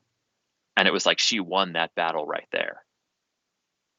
And I'm Uh, wondering if they were hinting that she might have actually been more powerful than Luke even was. that's definitely a possibility. Yeah. But instead of like being a Jedi, she preferred, being with the rebels and helping them out and everything Yeah. Because and stuff. But that was really cool. That was the first time they ever acknowledged that, because this whole time that that has Jedi powers, and that she's at least she's in the lineage of Jedis, yeah. but she doesn't use any powers until she brings herself back into the ship on episode 8. Yeah. And then in this one, she talks to Kylo. But that was really cool to actually see that she is actually training to become a Jedi and then just chose not to do it. And then it turns out she has a lightsaber as well. I thought her lightsaber was going to be different. I thought she was going to have a green one. And I thought they were going to make a big deal about it. Like, oh, it turns out that like she was actually a Jedi Master at one point in the past, like in between like Luke leaving or something like that. And then like something happened, but it was just a regular blue one. I was like, oh dang. Yeah. Because I then I was was kind like, of thinking oh, that now too. Rey is going to get that green lightsaber, and that's how she's going to have like her Jedi Master lightsaber. Yeah. I was kind of thinking that too. But Darkness brings up the holiday special. Have you ever watched the holiday special? I have not. The There's nowhere to see infamous. it. It's not on Disney Plus either. Damn it. It's like literally the only Star Wars thing that's not on Disney Plus besides Episode 8, because it's still on Netflix, but it'll be there in a little bit. So just trying to delete it from the archives.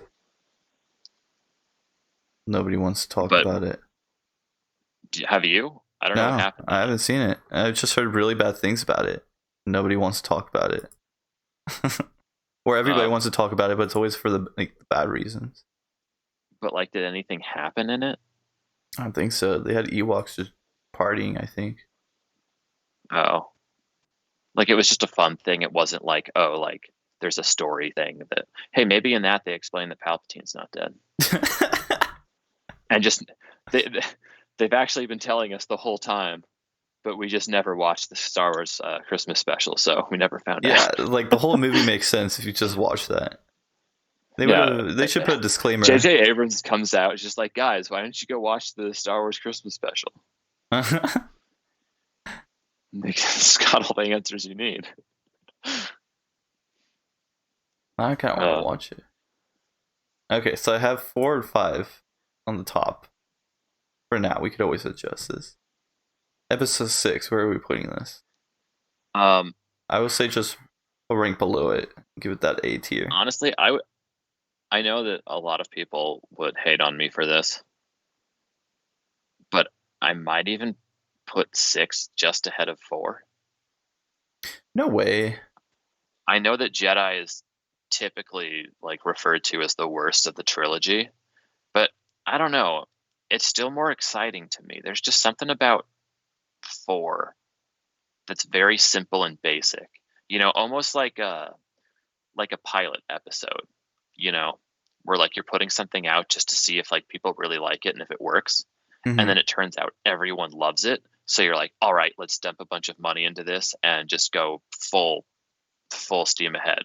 And that's what they did with Empire. And that's why Empire, in my opinion, is just blows away the fourth one. Because episode 4, it's like, okay, this is like the basic groundwork. And then millions of people saw it, and you have all this money now, and you're like, all right, now we can really create what we wanted to do. Right. I You know, and guess, but it's six still six isn't great. I'd just probably put them like even. I think 4 has, a better storyline than 6, but 6 has, the production value, uh, you know, the big stuff of just like actually killing Vader. Well, technically, so Luke you're doesn't saying kill Vader, leave but episode 5 on the top tier and then put 4 and 6 on the tier below it. yeah, I'd probably maybe tie them. Tie them. I know a lot, and I know a lot of people are going to disagree with that, but if you go back, like, unless you literally grew up with Episode 4 being the first Star Wars movie you ever saw, because like of nostalgia purposes, you have to hold that to the highest standard and put that at number 1 or 2. I just, having not grown up with that, I just personally don't see it as the best. But I totally understand it. It was, for the time and everything, like, it's incredible. Uh-huh. Just when you base it on the others, I think it's fine. Okay. So now we're going to get into some sticky territory. Because originally I was going to think that episode 1 should go above episode 2. But I was thinking Are we continuing the whole list of ranking all the movies, or are we now ranking the prequels? we're going to only? rank them all together. And Okay. this is going to include Rogue One and the Han Solo movie. Okay, I'll put Han Solo at the bottom. Okay, so I made a G list ranking. I don't know if we're going to need a G.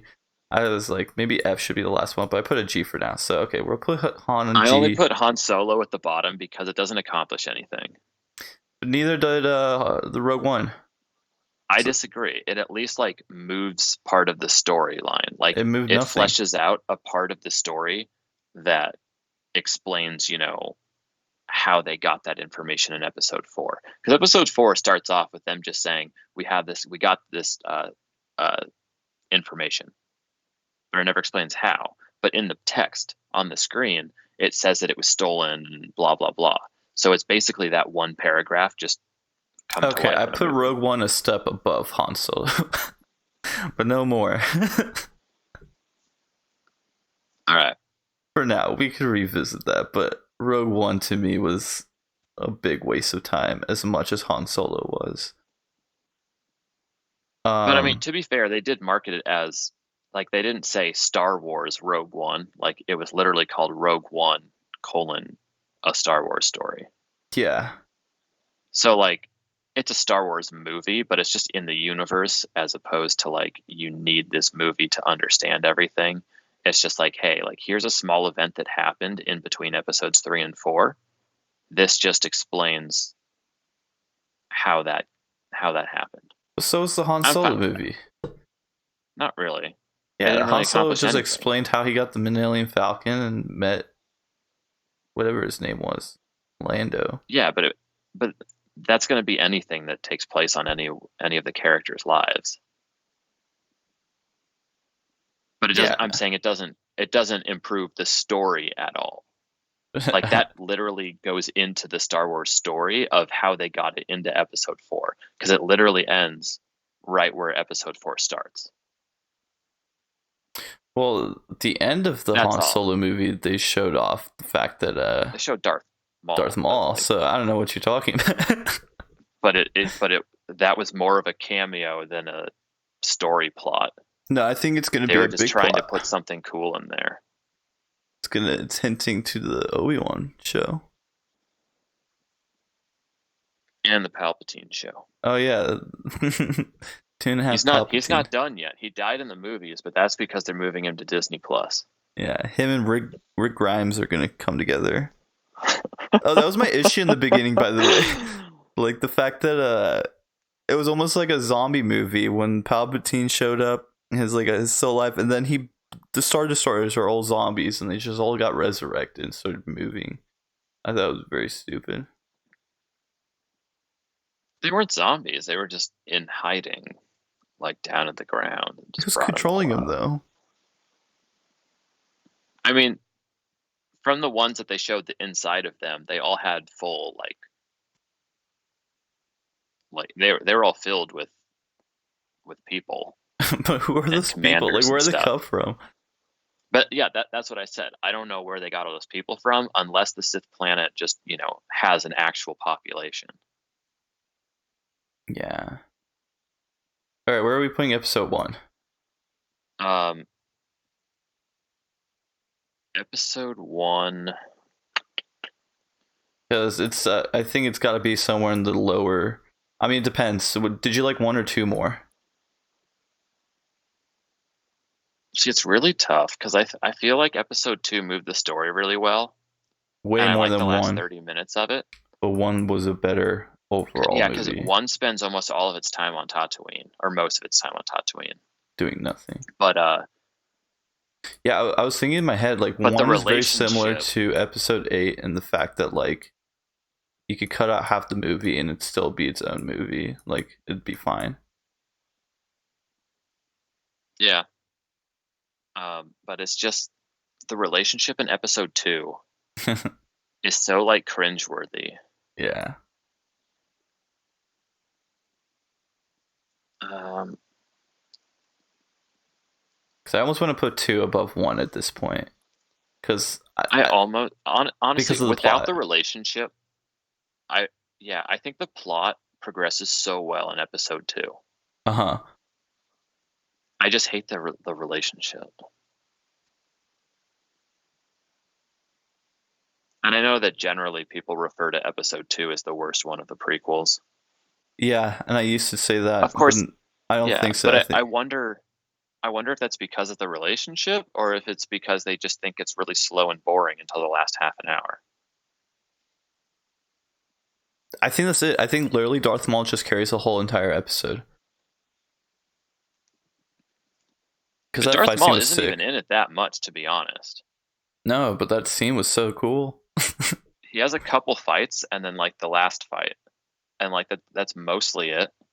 I don't know if you noticed this, but a lot of times, like the cool people that are brought up in Star Wars are often killed in the same episode, and they end up not like actually like they're cool characters, but they don't mean that much when you go back and watch them. Like Darth Maul was a very cool character, but he doesn't appear all that often. General Grievous was a very cool character. He dies pretty quickly, and he doesn't have that much screen time.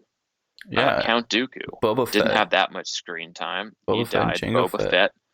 Jango Fett. Dude, Jango Fett dies in the stupidest way. Jango Sorry, or Boba Fett. Boba Sorry, Fett died in Boba. a worse way. Yeah, that's what I meant. Boba, like, did you just fly into the side of Jabba's ship and just fall off? Like, what? Gets eaten up. But supposedly, I don't know if it was like in the books or what, but apparently Boba Fett's not dead. I don't think so. I think a lot of people were thinking that was going to be the big reveal in The Mandalorian. Okay. And then it turned out that it was the Baby Yoda thing.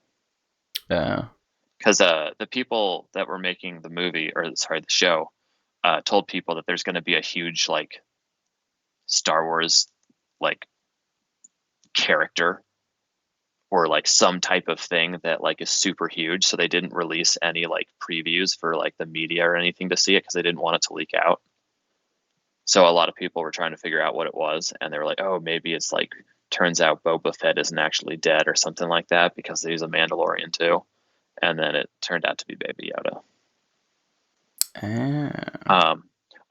So then what did you think in the new one? They basically put jetpacks on some of the stormtroopers. Well, I didn't know they could fly. You Dude, have to say it like 3 times, like Finn did. They can fly now? They fly now? Oh, they fly now. I was fine with that. I was like, that kind of makes sense. It was fine. I was like, if they had the technology from the other people. Why were they surprised by that? And second of all, why did they make... Because it hadn't happened. There hasn't been a bounty hunter in this series yet, so I guess maybe they haven't like seen anyone like that. Yes, but they it is literally... weird there hasn't been a bounty hunter, dude. It's weird that they made a vehicle specifically made for them to throw jetpack stormtroopers into the air. That I did notice. I was like, that looks cool, but I was just like, that's weird that they actually made that. The very niche vehicle. Yeah. But I was fine with it. I was like, it makes sense. If the Mandalorians have jetpacks, why would people not take that same technology and put it on their troops? Yeah. So yeah, I don't know. It's really tough to Well, rank. so we have 4 and 6 at A tier. What's like which movie would be in the one below it? Right now, I have toss up Yeah, see, I think between that's the easier way to do it. yeah, Is, like just go from best to worst. because I would it's a put toss up between 3 and 7 for me, yeah, same. and I don't know if they should be in the same category or not. I almost want to put 3 above 7 because 7 didn't do anything new, and I would put 7 below 3. I would probably do the same. I would put 3 and then 7. I really like 7, Me too. but 3 Well, then the is like question the is, culmination of everything you've been working towards in the first 2 movies, and then they just do such a great job of showing the turn of Anakin going into, full on Darth Vader. yeah. So, do you think they should be in its own separate categories, or do you think they could be in the same category? I think they could probably be in the same category. See, they're trying to do 2 completely different things, Uh huh. but just from like a movie perspective, I think they're both like equally well done. Okay. So I put those 2 as B for now. We could rearrange it. So the one below it, right now I have it sitting with the newest one that we've seen, episode 9 with Rogue One being in the same tier list as C. I would. You're putting 9 above 8 and 1 and 2. Actually, now that you put it in that,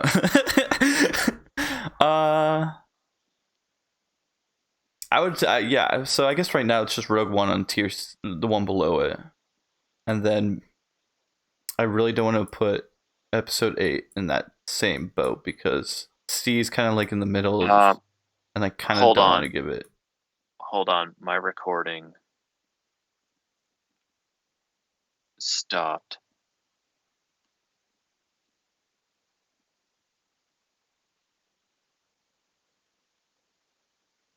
What?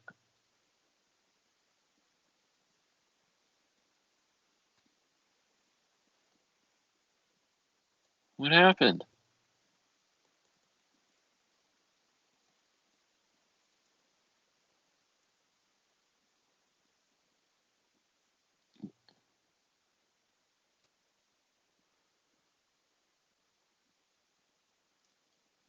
All right. Well, Alec, looks like we're going to be using the Twitch stream Is it not recording?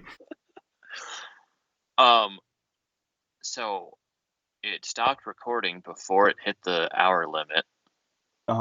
Like before we even hit an hour, and for whatever reason, it says unable to recover audio. Sick. I think the app just like crashed in the middle of it, but even then, it should have still saved it. Yeah, see, mine kind of stopped twice. And each time, for whatever reason, I just had to unplug my mic and plug it back in. And then it started working again. But like, I think the Anchor app crashed. Oh. And then instead of, because I noticed the mic recording logo went away. And now it's there in the library, but it literally says unable to recover audio, and I can't play it. I can export it, but I don't know. Well, this saves me a lot of time in editing.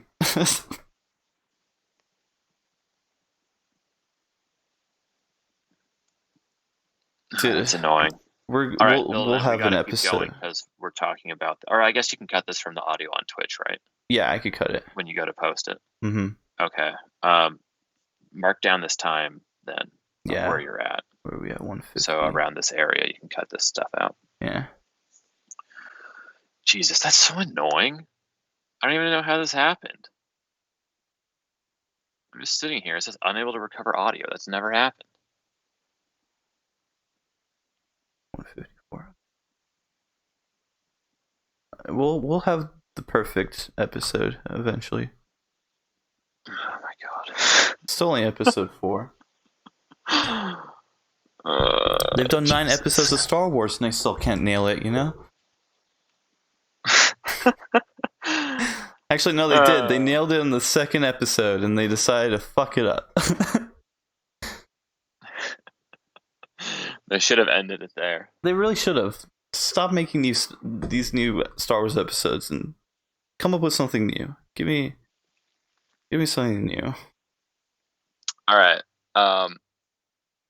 So back to the list. So yeah, You've again, got C tier, kind of the middle ground. What is the epitome of mediocre Star Wars movie?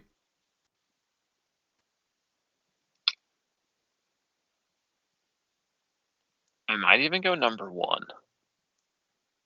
Damn, you want to put it all the way up there? I would say 2.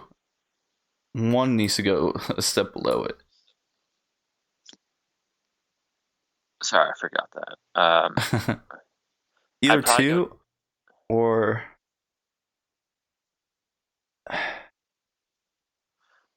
See, it's tough because I think 8 has totally redeemed itself in my mind after rewatching it. Like it just it made a lot more sense, and I was like, okay, like this isn't as bad as I thought it was.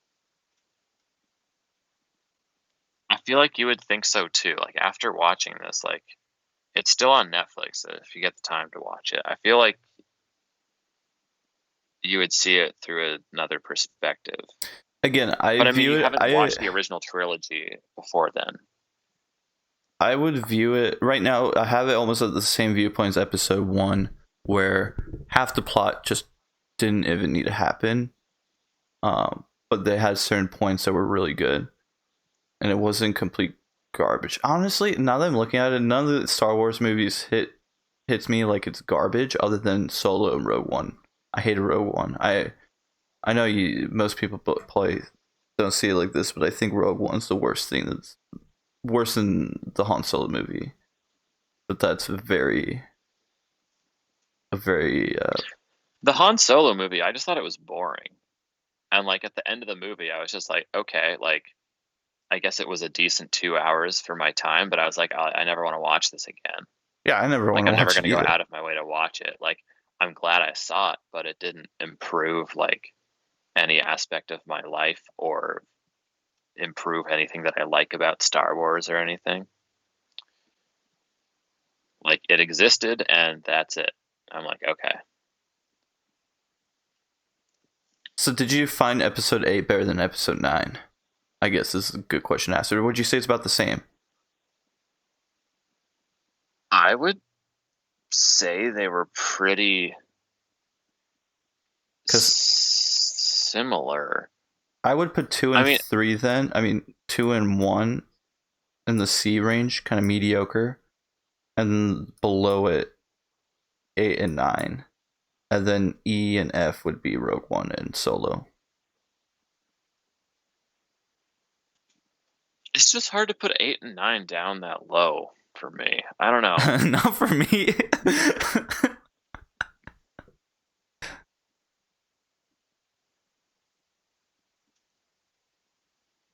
Because when you're sitting there watching the movies, it's like everyone's like, "Oh man, like this is just so bad." Like, and it's easy to get in on like Twitter and comment sections, and everyone's just saying how like crappy something is.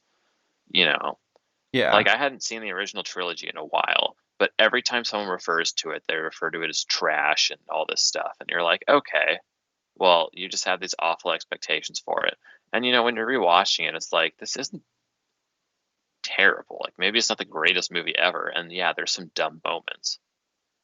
You know, like some of the things that Jar Jar Binks says and stuff. You're just like, all right, but overall, like the plot's still very good. So I think, okay, I'll say this: I think that the plot in episodes 1 through 3 is fantastic, and that's As their a whole. benefit.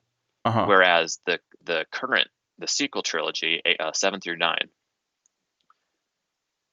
visually and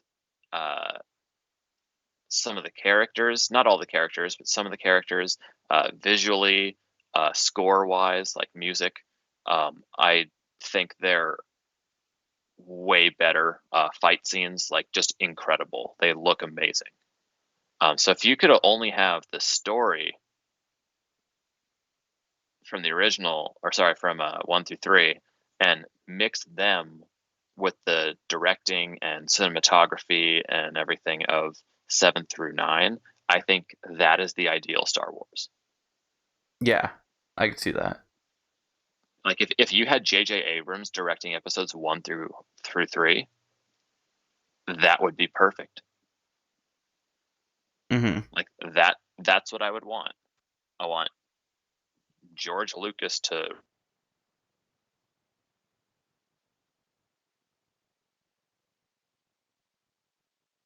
his follow through on.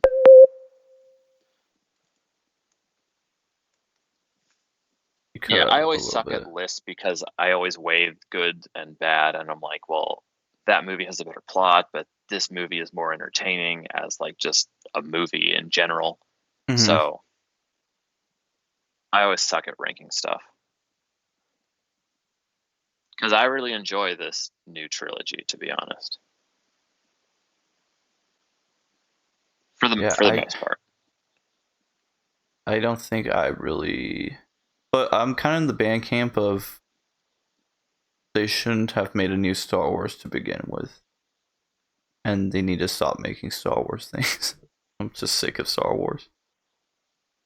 That's fine, but I totally get Disney doing it because it was their first time, like, making a Star Wars movie. Yeah. And in order to, like, try to draw people to it, what's the best thing you can do?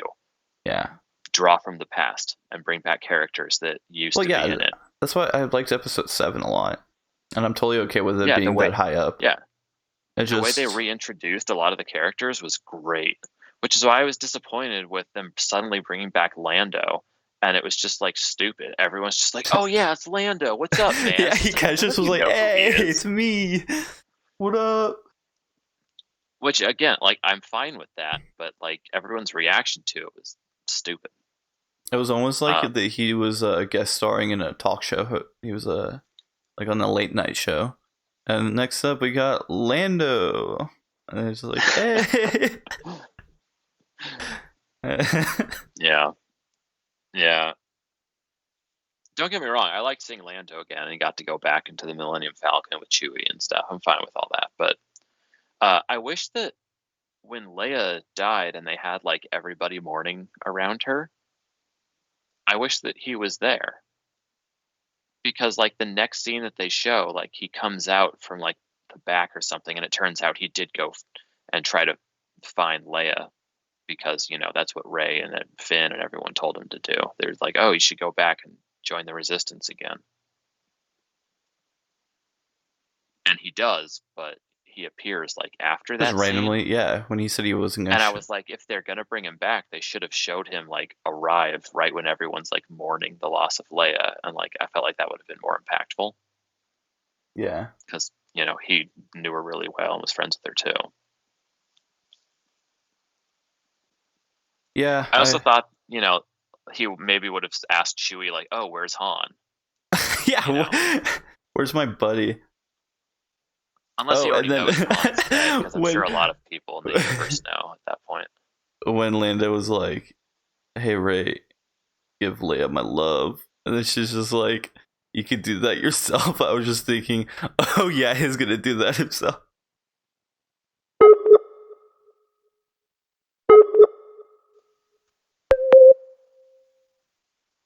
Hello? Do you hear me? Yeah. How much of that did you Last hear? thing I heard was you said Lando said, tell Leia I give her my love. Yeah. And then Rey was just like, no, do that yourself. And I'm just like, dude, he's going to do that himself. He's for sure going to do that himself. Like, I want to just, like, be a zoom in on his face, just smiling. But that's the thing, right? He was like, tell Leia that, and it was like, if only like then like that's why it should have been more impactful. Like he should have arrived when Leia like was actually dying and everyone was like around her. Yeah, and he didn't give a shit that Han is dead. Like he could probably have his ship back if he wanted to. He didn't bring that up either. Yeah. It's like, hey, get the Millennium Falcon back. All right. And then there was a scene with him as well when he was talking to that I don't remember her name, but she was like with Finn a lot. I don't remember her name. But he was like talking to her. Episode 8. No, this wasn't episode 9. It was him. It was Lando and this chick that was like with Finn. And they were like riding those thingies. And Lando was like, "What's your story?" And she's just like, "Oh, I don't know." And then he was like, "Let's figure it out together." And then it like turns to him just smiling, and I'm like, Disney Plus. Yeah, I remember that. My guess immediately is just that like that's his daughter. Okay, that's what I was thinking too, and I'm like, it's gonna be weird if they just randomly say that. Because that's how they got their soldiers, was they stole children from people. Yeah. So like she doesn't really know her family because she was probably really young when she got stolen. Uh-huh. And obviously like we don't know anything about Lando having a kid, but also we didn't know anything about Palpatine having a kid. So it's possible. Yeah. And so I'm like, okay, but we're gonna see that. Yeah, those are the vibes that it gave off immediately, though. Like the way he was acting, it just felt like he knows or something. Oh wait, so we never touched on that. The Force powers. So I guess it turns out that Finn has some type of Force powers. Maybe he's not like a Jedi and he's like strong in the Force, but all of a sudden, like he can feel things. It's very much how Leia was in Episode 5, where she didn't have any powers per se, but she could feel when Luke was like fucked up. Yeah, but that at least made sense because you find out that she's a Skywalker. Yeah. So like she's from the lineage of a Jedi, whereas Finn never had those powers, which is fine because you don't know who Finn's parents are either because he was a stormtrooper. He was taken as a child. Yeah. So technically, maybe it's Mace Windu. Mace Windu got it on. And then it makes you wonder, did all the Jedi just not follow the code? Yeah, I thought you guys weren't supposed to be doing it. Well, they gotta be, because remember, they're training all the younglings and stuff. There's gotta be some type of laws. Then it comes back maybe to whether like or not masters. Only the masters can bone. Well, even in the Dude, how do you think we got Baby Yoda? Like the Old Republic, like in the Old Republic, like it was a rule not to, but then in the game you do it anyway. And so it's almost like it's advised not to because you're gonna fall in love, and if you lose that loved one, you're gonna be angry. And that leads to also it's just like a distraction. It's the same thing like in regular like churches, like priests aren't supposed to sometimes do certain things or whatever, like the Pope and whatnot. But then it's gonna be just interesting. Make sure that all of your devotions are specifically for one topic and subject. Because now they have two contradicting things. Are they gonna play the field of you're either born a Force user or you're not, or are they gonna do the thing they did in Episode 8 where anybody could be a Force user? Yeah, so like that's what I was wondering now, because technically I've always thought that the way they've been doing it is like you have to be born in the Force. Yeah, you need the metachloride, whatever they're called. Yeah. And then all of a sudden, it just seems like it's anyone, because they totally didn't bring this up. But at the end of Episode 8, there was like that very last scene where like one of the little like, one of the little slave kids like just pulls the broom towards him using the Force. And then you're just thinking like, oh my God, there's like other Jedis that are still out there after everyone thinks that they're all dead. And like this kid already knows that he has these powers because he's able to use them. They never touched on that at all. I thought that kid would somehow show up or something. Yeah, and then Rey They was supposed completely to be ignored this that. random person that has Force use like powers, and then in this one they're like, no, it's Palpatine's kid. Of course she has the Force. I'm like, Yeah, so okay, that they explain it with, like, okay, she at least had, like, you know, family members that could use the Force.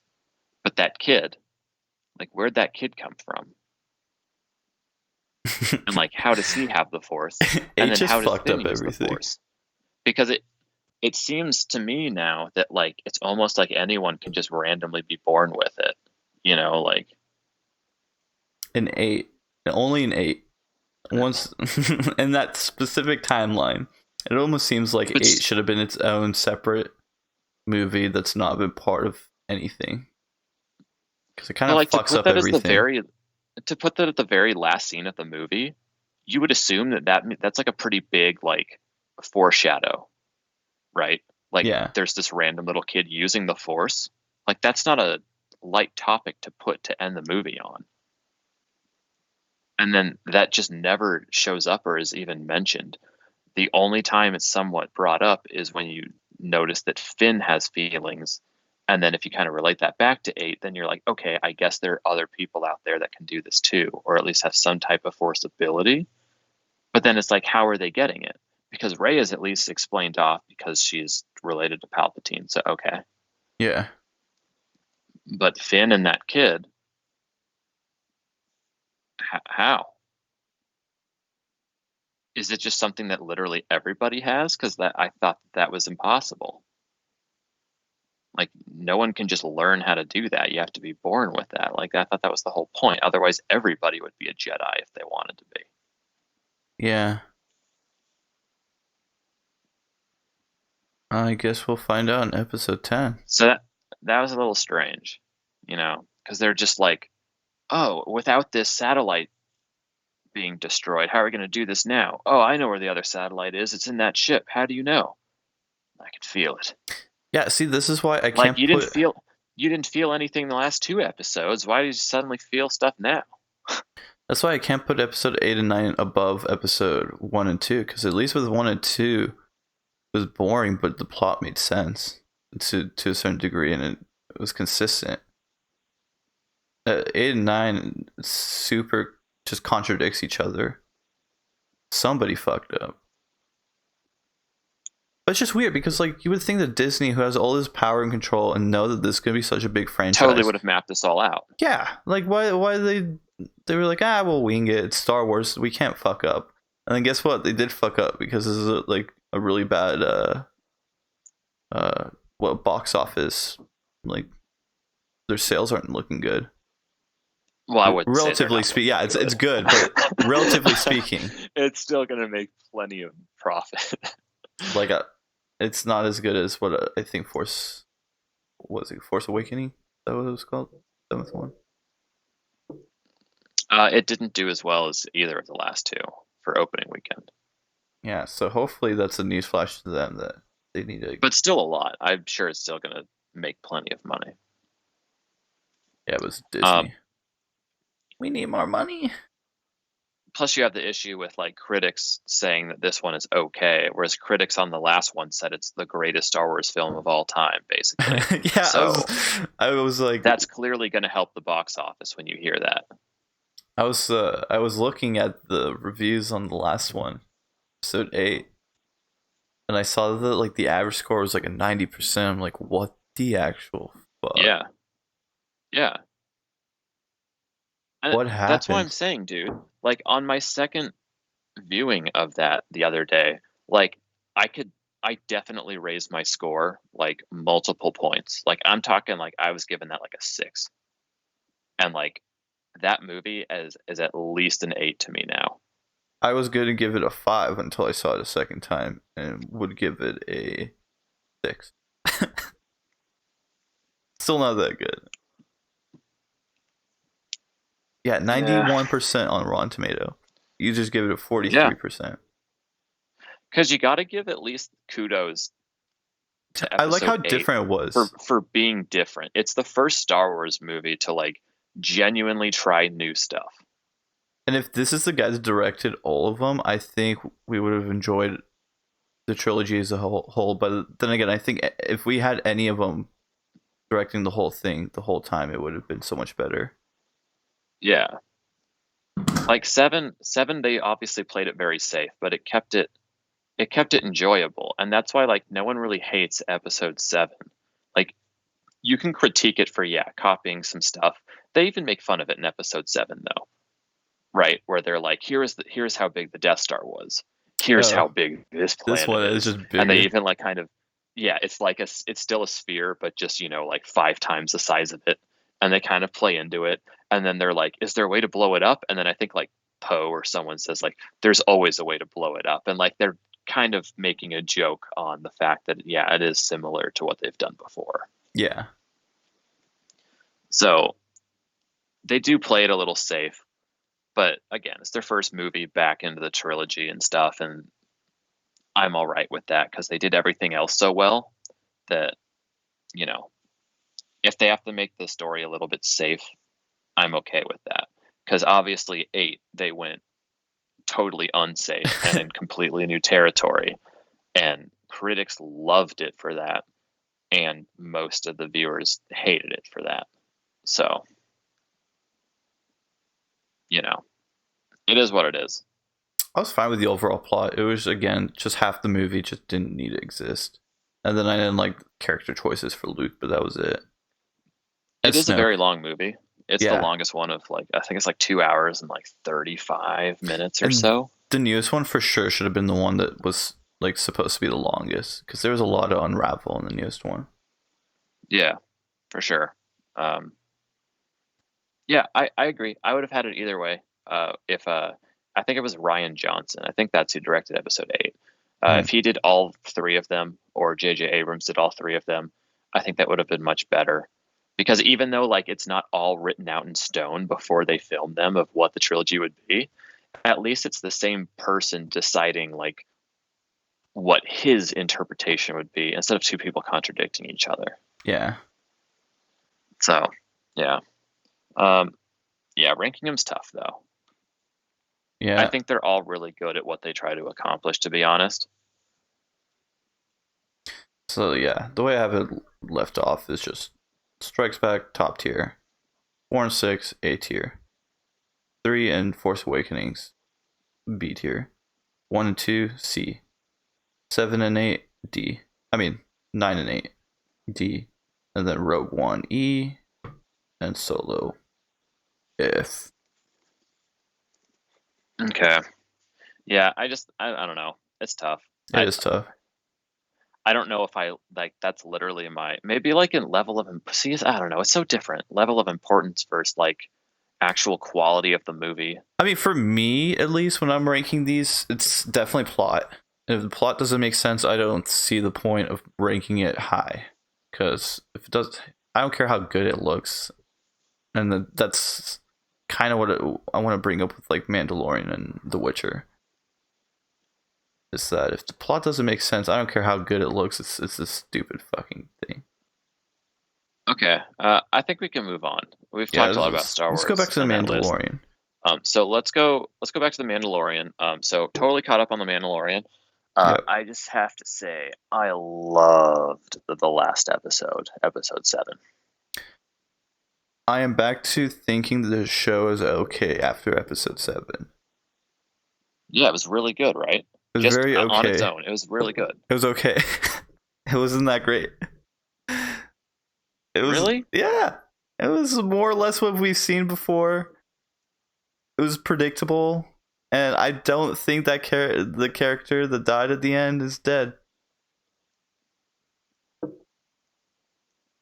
I think which one? The guy that I like? Yeah. The guy that was carrying Baby Yoda? Yeah. So I think he is dead. I think they killed him. And if he did or didn't, it doesn't change my opinion. It seems to me like they killed him because all of a sudden in that episode, they started like asking him questions, and he was giving a backstory about where he's from and what he's done in his past and stuff. And I feel like they did that specifically to like flesh out his character before he dies, to like make his death more impactful. and then you're like, oh man, he did all that, survived everything, and then this is how he goes trying to protect this baby Yoda. Yeah. So I think he's dead. It did make sense why he decided to go to the person, that guy, the leader of the gang, the guild. He was just like, hey, let's work together. I tried to kill you a couple episodes ago. Like, what made him think that was a good idea? I mean, they're all kind of traitors. They're all kind of slimy people. Yeah. So why would he go? Like backstabbing is kind of part of their nature. I'm okay with that. Why would he just? Why did the bounty hunter go? That sounds like a good idea. Let's work with the guy who just tried to kill me. Because I think that what he told him, that he, like, the reason why, like, you have to do this or else they're never going to stop coming after you. I think he recognizes that. It's true. That was going to happen regardless if he went with him or not. Like, did he really think that was going to pan out? He had to put an end to this, and he's thinking that if they can kill that guy, that'll put an end to this thing, because that guy's running all of it. And even if the leader of the guild like betrays him, he knows that he has to take that risk, because otherwise, like, no matter what planet he goes to, no matter how far he runs, they're always going to be coming after him. And they kind of showed that by doing the same thing all these past episodes, of just everyone is after him. Everywhere he goes, eventually they find him. Yeah, exactly. So regardless, and you can't do that for forever. Regardless if they killed him off or not, whoever he's trying to kill to stop this whole thing, it's going to happen still. And that's why I don't get, like, no matter what happens, it's going to keep happening until they have Baby Yoda. So why did he put that risk in the first place? You don't know how high up it goes, though. And that's why we're finding out now, at the very end of the episode, that it may go higher up than we think, because the dude from Breaking Bad comes out. That's how you know. Fighter. That's how you know it's a big deal, when they had to bring in a supporting actor from Breaking Bad to carry the show. Well, I mean, obviously that's all done well beforehand. Yeah, it's not like that was a new season and they're like, we need a new character or something. But I think he was even in the trailer. Yeah, I think so too, or in the thumbnail or something. Yeah, and there's still an episode left of the season. Yeah. But no, that episode wasn't my gripe about the show, I guess. I mean, episode 6, that was a flaming pile of dog shit. Really?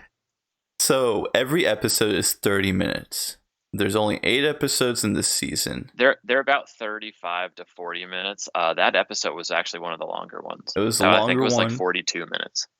You take that episode out of the season, and the show would still make normal sense. You don't need that episode. That episode was a filler. Why do you have a filler episode for an 8-episode season? Yeah, okay, so not episode 7, but episodes like 4, 5, and 6 have all been fillers, basically. Yeah. Why do you need a filler for an 8-episode season that's only 30 minutes long each? Yeah, so that I totally get. I'm just saying, I thought that episode 6 was pretty good on its own. The other episodes, like, they didn't accomplish anything for story, plus they were just okay. This one on its own, I thought that even though it still didn't really accomplish anything story-wise for episode 6, I thought it was at least, like, a good, fun, like, little Star Wars story of trying to, like, take over this ship, find some people, and get off. Like, I didn't have fun. It was so boring. I was laughing my ass off at how bad it was, because it's more or less something that we've seen before. It didn't need to happen. The only reason it was longer is because Bill Burr was fucking in it. Why is he in it? There's a lot of people that have been in it. Yeah, I know. Like stormtroopers, famous and stuff. People that, yeah. Same with the Star Wars movies. Like Daniel Craig was in episode 8, I think. Oh no, episode 7. When Rey is like locked up and she convinces the stormtrooper's mind and says like, unlock me and like open the door and drop your gun or whatever. That was Daniel Craig. Yeah, I remember that. Yeah, and what's cool is that they actually gave his stormtrooper the designation of JB007. Oh, it's so funny. So like that's what he's officially like listed under in the Star Wars universe. So Uh-huh. that's pretty cool. That's cool. Um, but yeah, I thought it was a fun episode. And here's the thing, right? Even if that doesn't move the story forward, I don't mind having a nice, I wish the episodes were longer, so I'll say like 50. I don't mind having a nice like 50-minute like uh 50-minute moment where I get to experience Star Wars for like that little bit of that little slice for the week, Like, okay, here's my 50 minutes where I get to go into the Star Wars universe and then get out of it.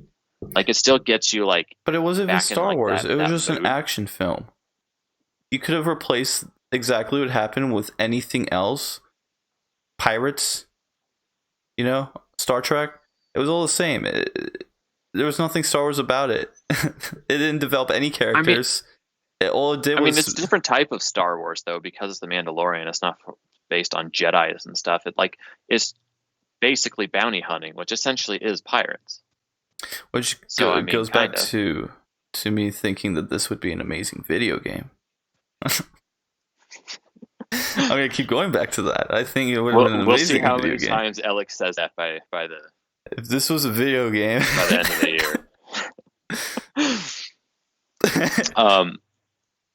So episode 7 I thought was pretty good. It all made sense in my like story wise. Like yeah, I was like following it along. Okay. Baby Yoda. So this is what was funny is that force healing had never been in any of the movies or shows before. And then all of a sudden Baby Yoda does some force healing and then literally an actual like episode 9, the big full on Star Wars movie, they also introduced force healing. So I thought that was kind of funny. yeah. Why is it all being introduced now? It's been a thing forever. Like, I don't know. Not a complaint, but just wondering why it took so long to start doing that. Yeah. But that was really cool when Baby Yoda did that. I was like, dang, this little dude's super powerful. Because it made you think he was super powerful because it hadn't been done before. And this dude's a little baby, and you're just like, oh man, like this Baby Yoda must be super powerful to be able to do that. Mm-hmm. So I thought that was really cool. And then I thought it was cool that that was able to convince the leader of the guild to not follow through on his personal mission of actually betraying the Mandalorian and taking Baby Yoda. Because Yeah. he was like, wow, you know what? Like, this thing actually is super powerful. I get it now. The Empire can't have this. Like, he Yeah, came to his that senses and was like, I was can't a let them get good this part guy. in the show. I did like that part as well. Yeah. So that was good. I thought it was funny. He's like, yeah, there's only like 4 guys that protect him. And then, like, as they're sitting down with the guy, like, more and more stormtroopers keep walking in.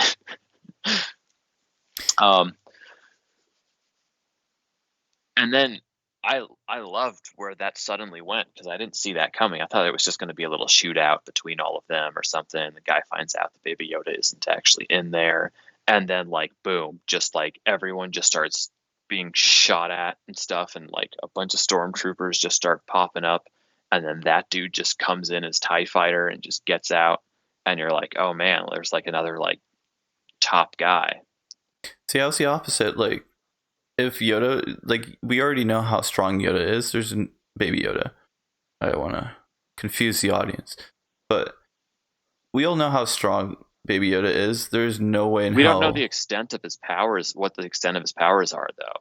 Like, you don't know if he can only do certain things with the Force. Like you don't know what he can actually do, right? Like, you had no idea that he could actually heal people until then. You kind of have an idea though, because most people who are watching this have seen Star Wars and they know how strong Yoda, like Yoda as as a person.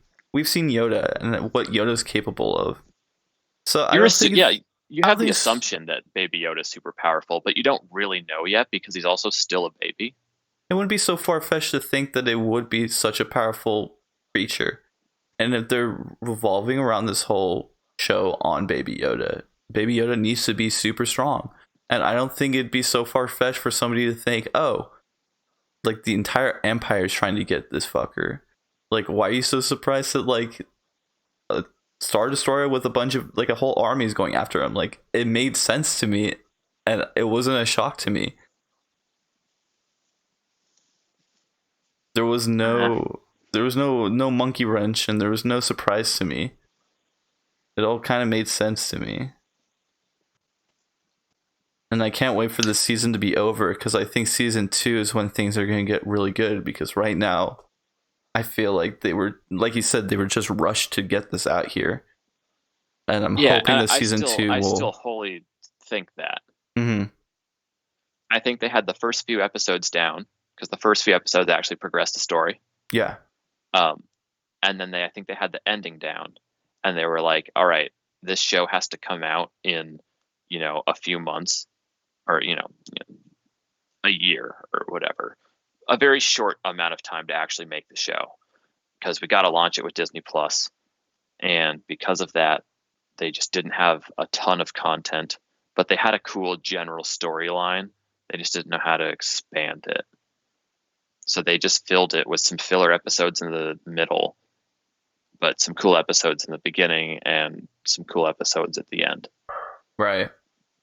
So I think with a full time and budget, well, they have the timeline budget, of being able to be like, well, they already had the budget, yeah, but not being rushed into, okay, you guys have to make this available so we can launch our platform with it. I think it'll be much better because they can actually take time. Plus, I'm sure they're working on it right now already. Yeah. So they're already doing it, and they're able to fully expand on what they want to do, and hopefully take it to the next level story wise. Because it's written by John Favre. I don't know. I can't say his name. He did Iron Man and everything. He's also acted in it. He plays Happy. Right. Okay. In the Avengers movies and Iron Man, and even Spider-Man he was in recently. So he's done some really good stuff, and he has some very good movies and acting. He was much more of an actor at his younger age, but now he mostly does directing and stuff. But so yeah, it's not like they hired some not quality guy. They have a quality guy behind this, and I feel like you can tell. See, you said you didn't like the way it looks. I completely disagree. I don't know what you're watching it on, but watching it on my TV in 4K HDR, it straight up looks like a legit Star Wars movie. Everything is super high quality. I don't know if it was for just me, but episode 6 when they showed the X-Wings, it was kind of funny because they were like, target acquired, lock on, and then they shoot. That whole scene when they show the X-Wings in space, I don't know why, but the animation looked really bad and clunky. Yeah, everything looks great on my TV. So I don't know. Are you watching it on your computer or no, just TV or what? 1080p TV. Huh? Because you said, the blue guy in the first episode almost made you stop watching it. I honestly had no idea what you're talking about because I didn't see anyone that looked like they were fake. It wasn't his look. It was his voice didn't match his look. But also, I guess his look too. It kind of just looked painted on. Didn't like. I don't know. I haven't had any issues in the quality department. If anything, it's one of the better looking TV shows that I've ever seen. Besides the top budget. Okay, it has the top budget quality stuff like Game of Thrones. Yeah. It looks really good. And that's not really the issue. Yeah. Again, plot. I'm just saying that I wouldn't knock it for that part at all. I think Disney's clearly putting a lot of money behind it. I just hope that they allow them to actually see. Sometimes that's what I like about Netflix is that they don't always hold their shows to you guys have to release this next year because the first season tons of people watched it, so you better put out a second one. They'll renew a season and they generally let them take full control, all the time they need. Yeah.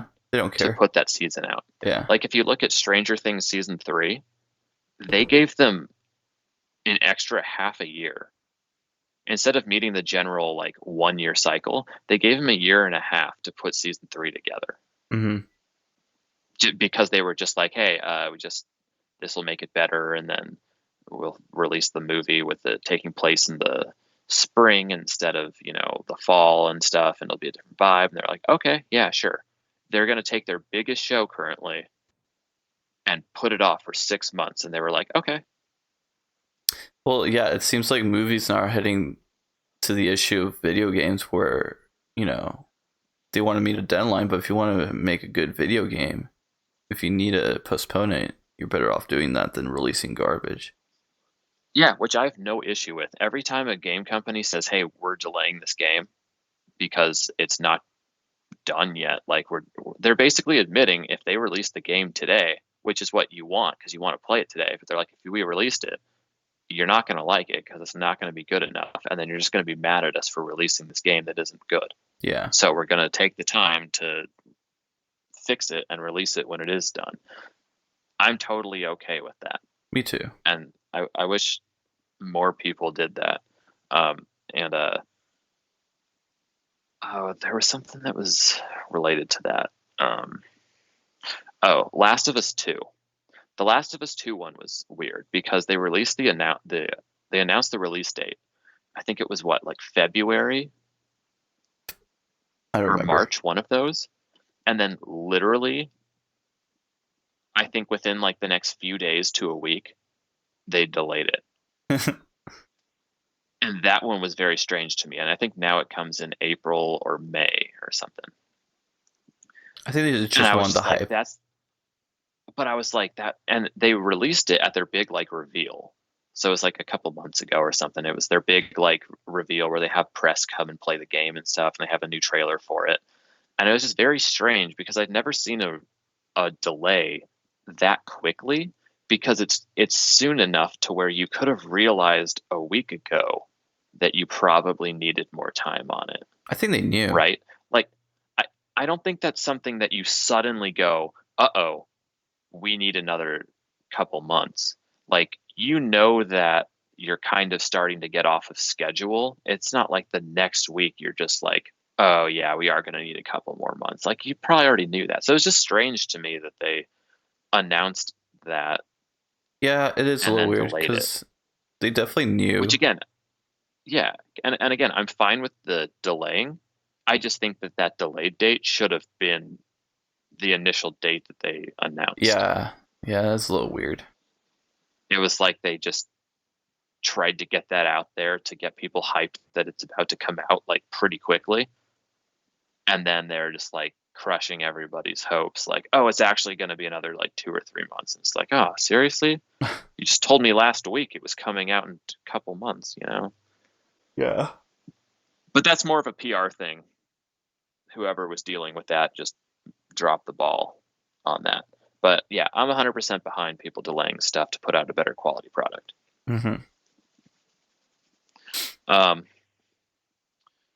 So yeah, I think Mandalorian was pretty good last week, and I think that my guess is this episode will be pretty good. But I like where it's at least going, and like there were actual consequences in this one. That's what I like to see. Like, it wasn't just like oh, here we are, help some people, but nothing happens and then move on.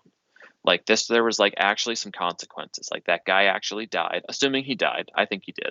So like someone actually died trying to help him. They took Baby Yoda. So now he's going to be in control of the Empire, or at least currently is. We'll see what happens in the next episode. We're going to see Baby Yoda just destroy them all.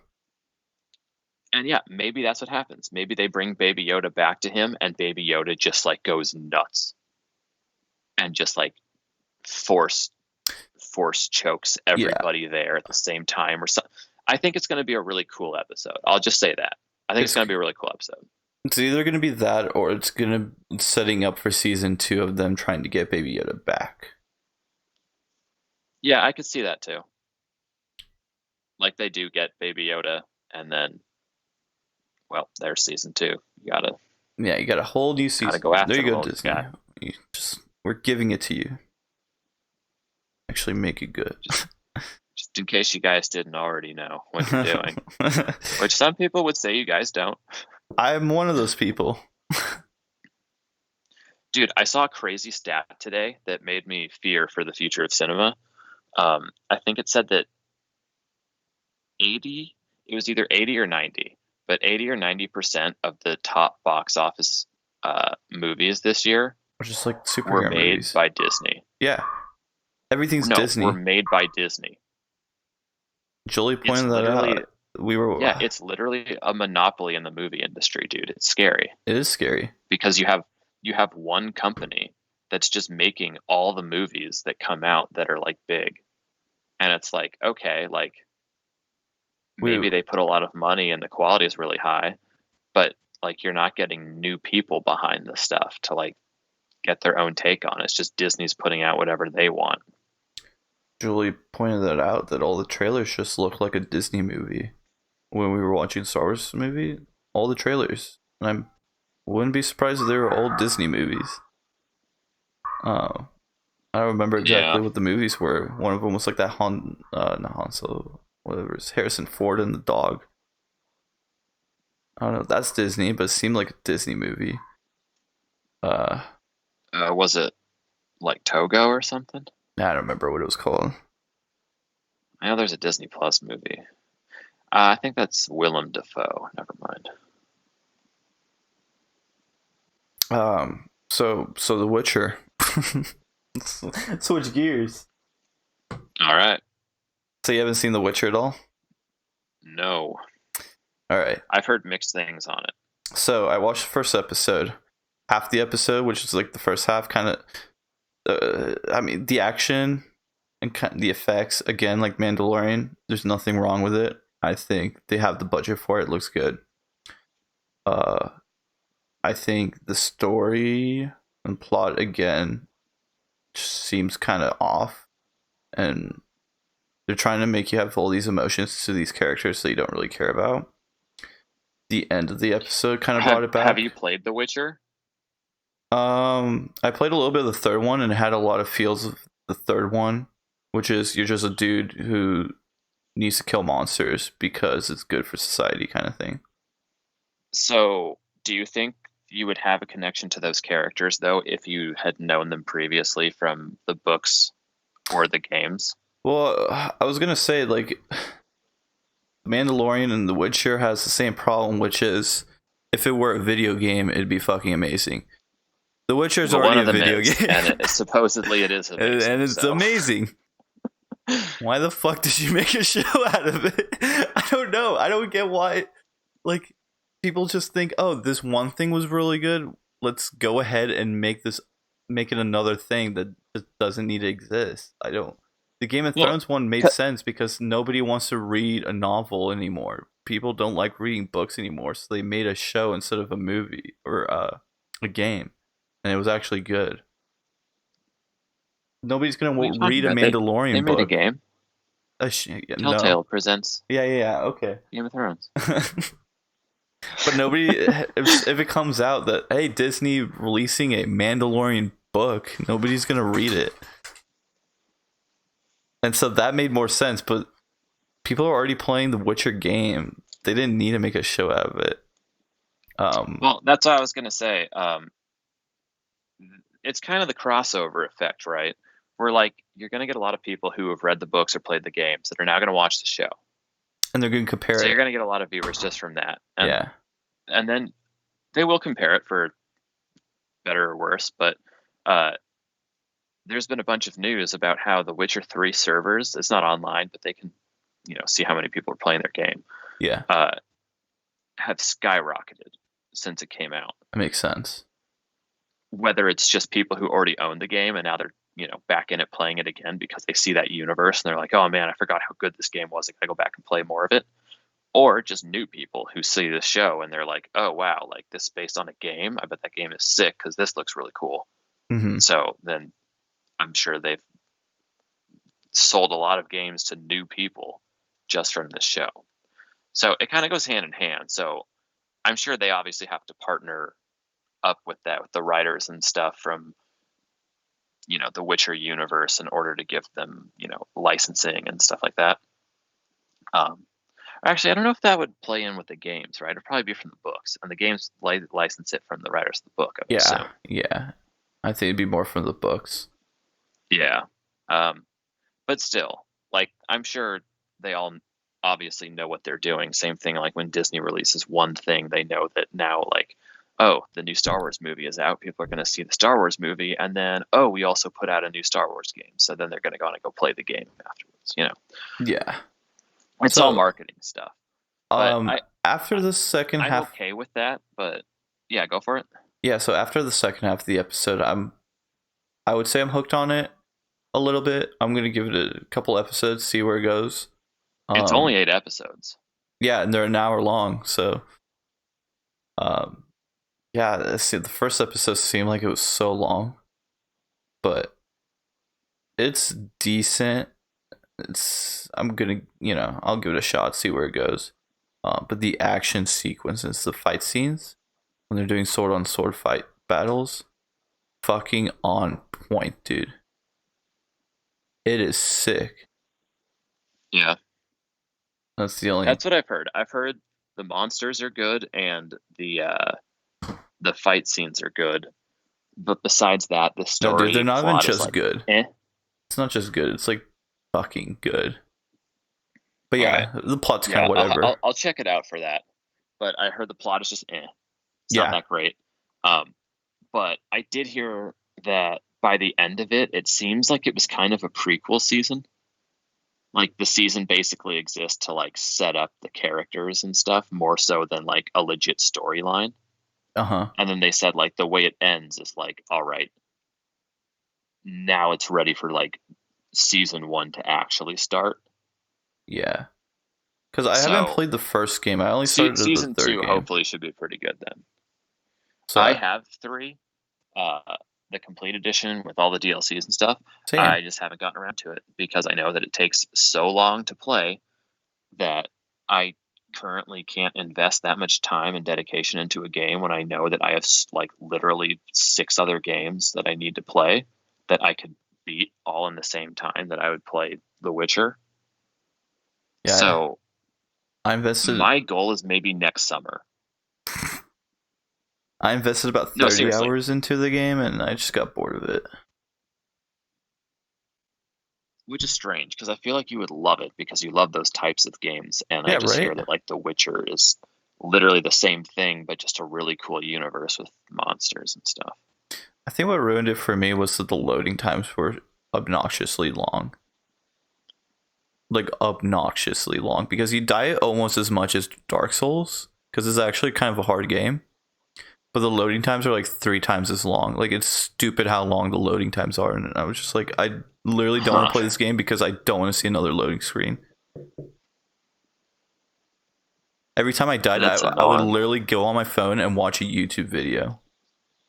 That's how long it was. It was so long, Dave. I wonder if they would be a little faster for me on the Xbox One X, but it probably would. It still seems annoying. Mm-hmm. Because it's one universe, right? There's no loading screens only when you die. No, there's loading screens. Well, I mean, once you're in the map, like, have you ever played Dragon Age? No. Kind of same as Dragon Age, where it's not like an open world per se. Like, there's sections of the map that you go to. And so let's say you're in the first section. The first part of the game is in one section. And so you have the whole map to explore in the first section.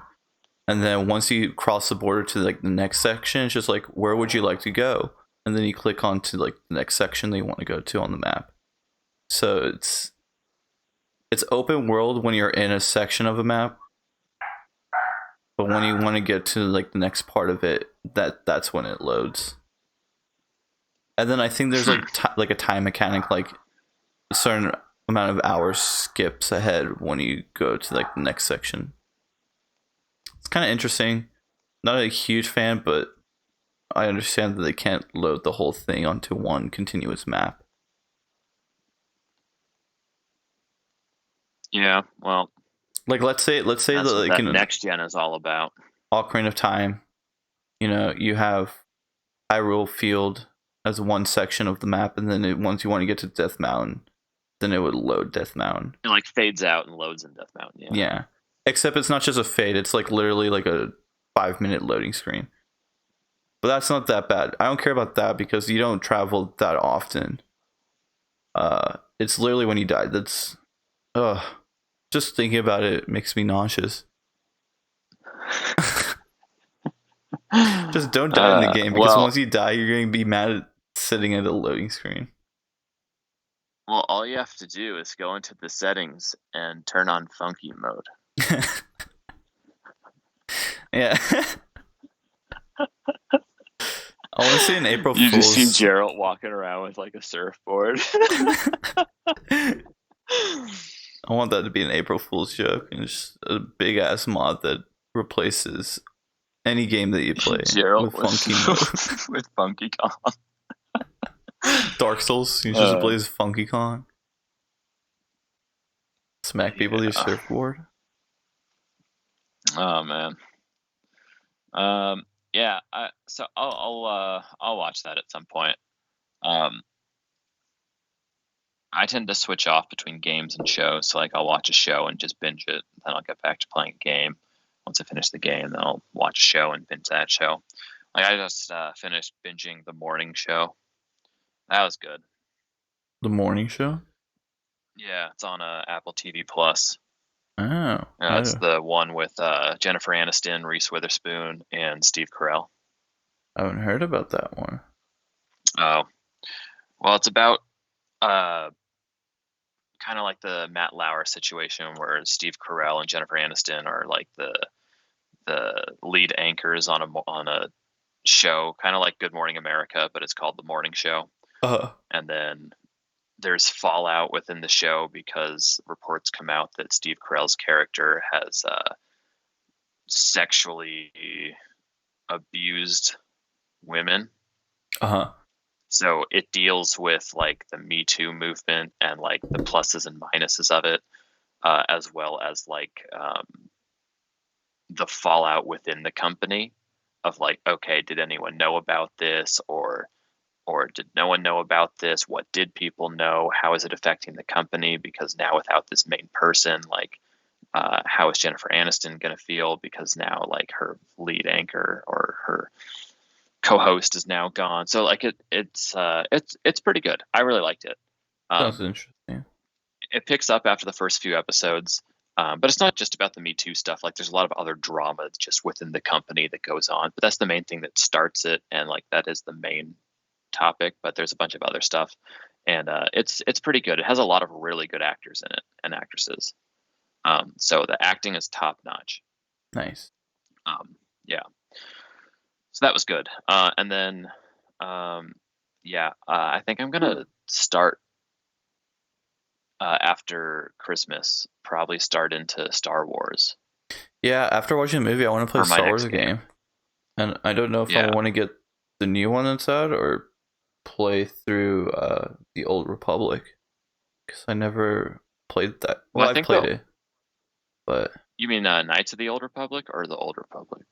I don't know, because I started playing that a little whiles ago and never really finished it, the MMO. So I was thinking about. I think I've heard it's really hard to get back into, like just going from modern day stuff to. No, when I was playing, it just depends if you're into MMOs or not, because it gets kind of repetitive. And sorry, no, I meant Knights of the Old Republic. Oh, yeah. It's so hard, RPG dude. One. Because it's I mean, it depends. If you like Baldur's Gate, if you like that kind of playstyle where you have to like pause and like decide what your character's gonna do, you'll enjoy it. I don't like that gameplay too much. So I was thinking about modding it so it looks better, because graphically I don't really care. It's bad, but I could look past it. But if the gameplay's clunky, then I don't want to play it, and it's pretty clunky. Yeah. So I might look at mods and see if there's anything that could kind of make it better. And it's on my phone too. I literally have it on my phone. I bought it on my phone and I tried playing it on my phone. I'm just like, why did I get this on my phone? So annoying playing on my phone. Place to play it. Because I was like, I thought to myself, oh, it's a nice game to play like when I'm playing on the go. But the controls. I would play every game on my phone with touchscreen controls if I could. Yeah, Dark Souls. No one ever. But I feel like this game could be good on the phone because it's like a turn-based game. I would think turn-based games would be good on the phone, like Pokemon. But it's 3D. Pokemon's 2D. But then I was thinking Well, about not anymore. yeah, not anymore. But I was thinking about getting the MMO and continue playing the MMO. So that game's actually pretty fun if you're into like Yeah, I playing heard it MMOs. started off not great, but once they went free to play, I think it picked up a lot. It's free to play, but there's a lot of limitations. So I ended up spending, I think, I don't remember how much. It was like $20, I think, 20 or $30, and it's not like a month. Like it was a flat $30, and it like unlocks all the stuff that you wouldn't have access to if you weren't paying monthly. Because they were like, you could spend, I don't remember how much it was a month, and get like bonus stuff. And I'm like, I don't need the bonus stuff. I just want to make sure I could use all the bank stuff and storage. And like, you couldn't use a mount if you weren't paying a monthly fee. And I'm like, that's like a big part of an MMO is to have a mount. And so, yeah, it was like a $30. It was like just buying a game on its own. And unlocked like all the races and stuff. Well, yeah. So I might give that I already a have shot. Star Wars Jedi Fallen Order, so Yeah, there's that. that'll be my next one for sure. Plus, just like after like the new movies, like I feel like you want to play like the most recent thing, just like for me, like that looks the best and just like carries that over. Yeah, I was actually wanting to play a Battlefront 2, the new one, because I heard they fixed that one up a lot. Same. Yeah, they fixed a lot of things through updates and stuff, and then they just released like a new update for it called like the Celebration or something, and It's no longer it pay to adds a win. lot of new stuff. Yeah, they totally redid the whole like system of getting upgrades and stuff. And there's a single player on that campaign on that game too. I heard it's trash. Yeah, I heard it looks really good and it plays well, but the story is not great. Well, that's okay. It doesn't really accomplish much. That's not what I want for a Battlefront game. Because I was like looking at Call of Duty gameplay. I was like, oh, I want to play Call of Duty, and I'm like, no, I don't. I want to play Star Wars. Get Battlefront 2. Yeah, Battlefront 2 looks incredible. Like the graphics in that game, oh my god. Yeah. But yeah, and then I'll play that, and then I'll probably go to Control afterwards. Yeah. But hopefully I'll start that on like Thursday. So after Christmas, just pick up some Star Wars and get that started. Yeah, I'm pretty pumped for Christmas. Yeah. Christmas Eve. Mainly just to have the day off. Oh, there you go. And you have tomorrow off, Christmas Eve? Yeah. I'm going to go to my dad's tomorrow. Oh, nice. 2 days off. Yeah. And I technically had today off too. Oh, look at that. 3 days off. And it was the weekend. And it was the weekend, yeah. With 5 days off, yeah. Well, I worked yesterday though. Man. I like working on Sundays because with my job, like people are usually home on Sundays, so I could potentially make more money. What else are you supposed to do when you can't go to Chick-fil-A? I kind of want. Might as well work. That might be my dinner. Gonna go head out to Chick-fil-A? Yeah, I think that might be the call. That sounds good. What are you gonna get? I usually get chicken strips. Cause I just like their Chick-fil-A sauce, so I dip it in there. I wish they had spicy chicken strips. That'd be dope. I didn't even think of that. Like you would think so. Like it's the same breading and stuff that they put their fillets in. Yeah. I don't know why they wouldn't make it like spicy. It's a tad bit spicy, but ones. It's not like spicy.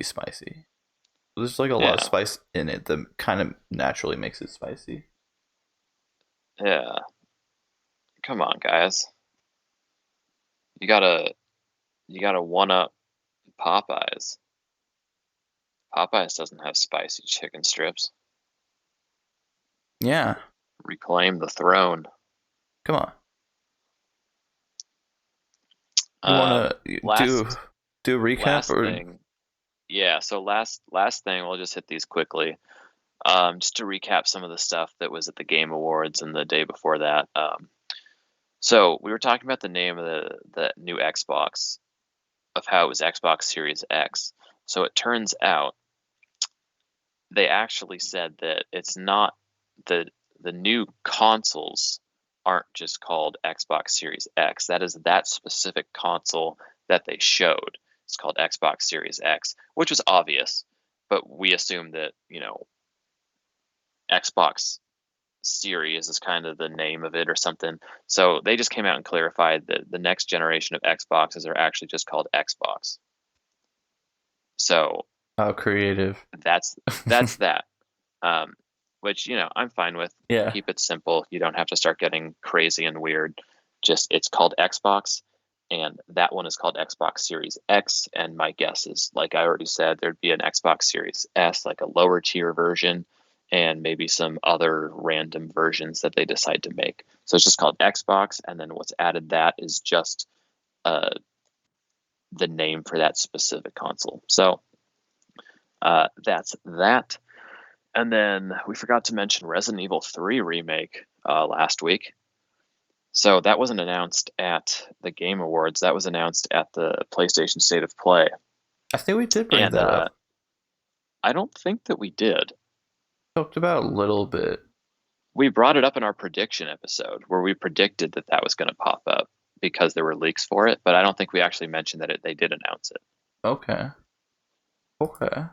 If we did, we apologize. But regardless, that is coming out, and it looks pretty good, I guess. As they're getting the same treatment that Resident Evil 2 remake got. So it looks graphically really good. They did say that they're going to make some more changes to it from the original than they did with Resident Evil 2. So they played it pretty safe with Resident Evil 2 in terms of keeping a lot of the stuff similar to the original. So they said they will take some bigger risks on this one and make some more changes and adjustments to make it feel a little bit more new. And then last but not least, we also talked about The Wolf Among Us 2 last week and how excited we were about it. And the one thing that Telltale always sucked with was their engine. Their game engine was very old and it was super laggy, even though the games aren't like heavy duty or graphical powerhouses or anything like that. Like if your game engine can't even handle stopping all of gameplay to push one button, like that's not a good sign. Yeah. So thankfully, the new company that is making all the Telltale games, or the rebranding of Telltale, I should say, they have announced that The Wolf Among Us 2 is going to be running on Unreal Engine, which is fantastic.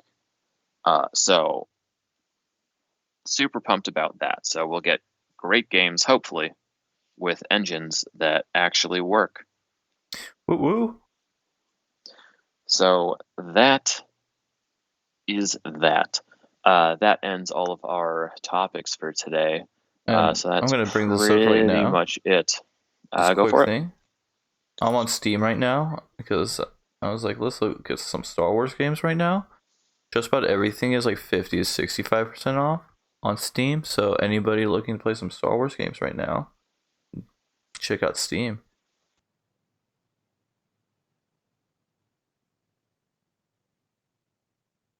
Hello? Hello?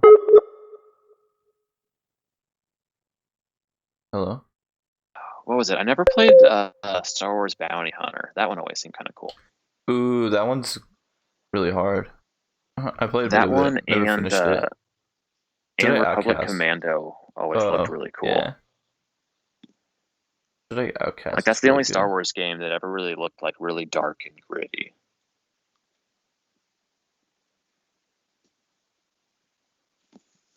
I think you control a squad on that one, right? Yeah, it's like on a Republic tactical Commando? game. I think you control a certain amount of units and do. Did you play it? No, I heard good things. Yeah. All right. Well, I'm getting a little tired. Yeah, I gotta take a shit. Like to eat. You gotta eat, and Well, see, if you eat while you're on the toilet, you kill 2 birds with 1 stone. I could kill Just goes in and multiple out. birds with that stone. Is it a smelly stone? It's a Kill him big, with the thick smelly stone. stone. Yeah, big, thick, smelly stone. And on that note, thank you guys for joining us for episode 4 of the Co-op Zone. We will sign off. You can find us on Twitter at thecoopzone1. You can email us at thecoopzone@yahoo.com. You can find me personally at DaneAlexander62 on Twitter and Instagram. And where can they find you, Elek? Same places you guys normally could find me. Just type my name in and you'll find me, Elek Batoczki. Also, at this point, probably no one knows how to spell Batoczki.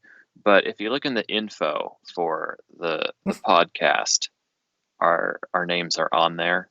So just copy and paste that for Batoczki. That would be the easiest way around that. Or just type my first name in. Or yeah, also no one has the name Elek except for this Elek, so yeah, it's the only thing that'll probably pop up. So yeah, thank you guys for joining us. That is it for today, and we will be signing off. See you next week. Boy.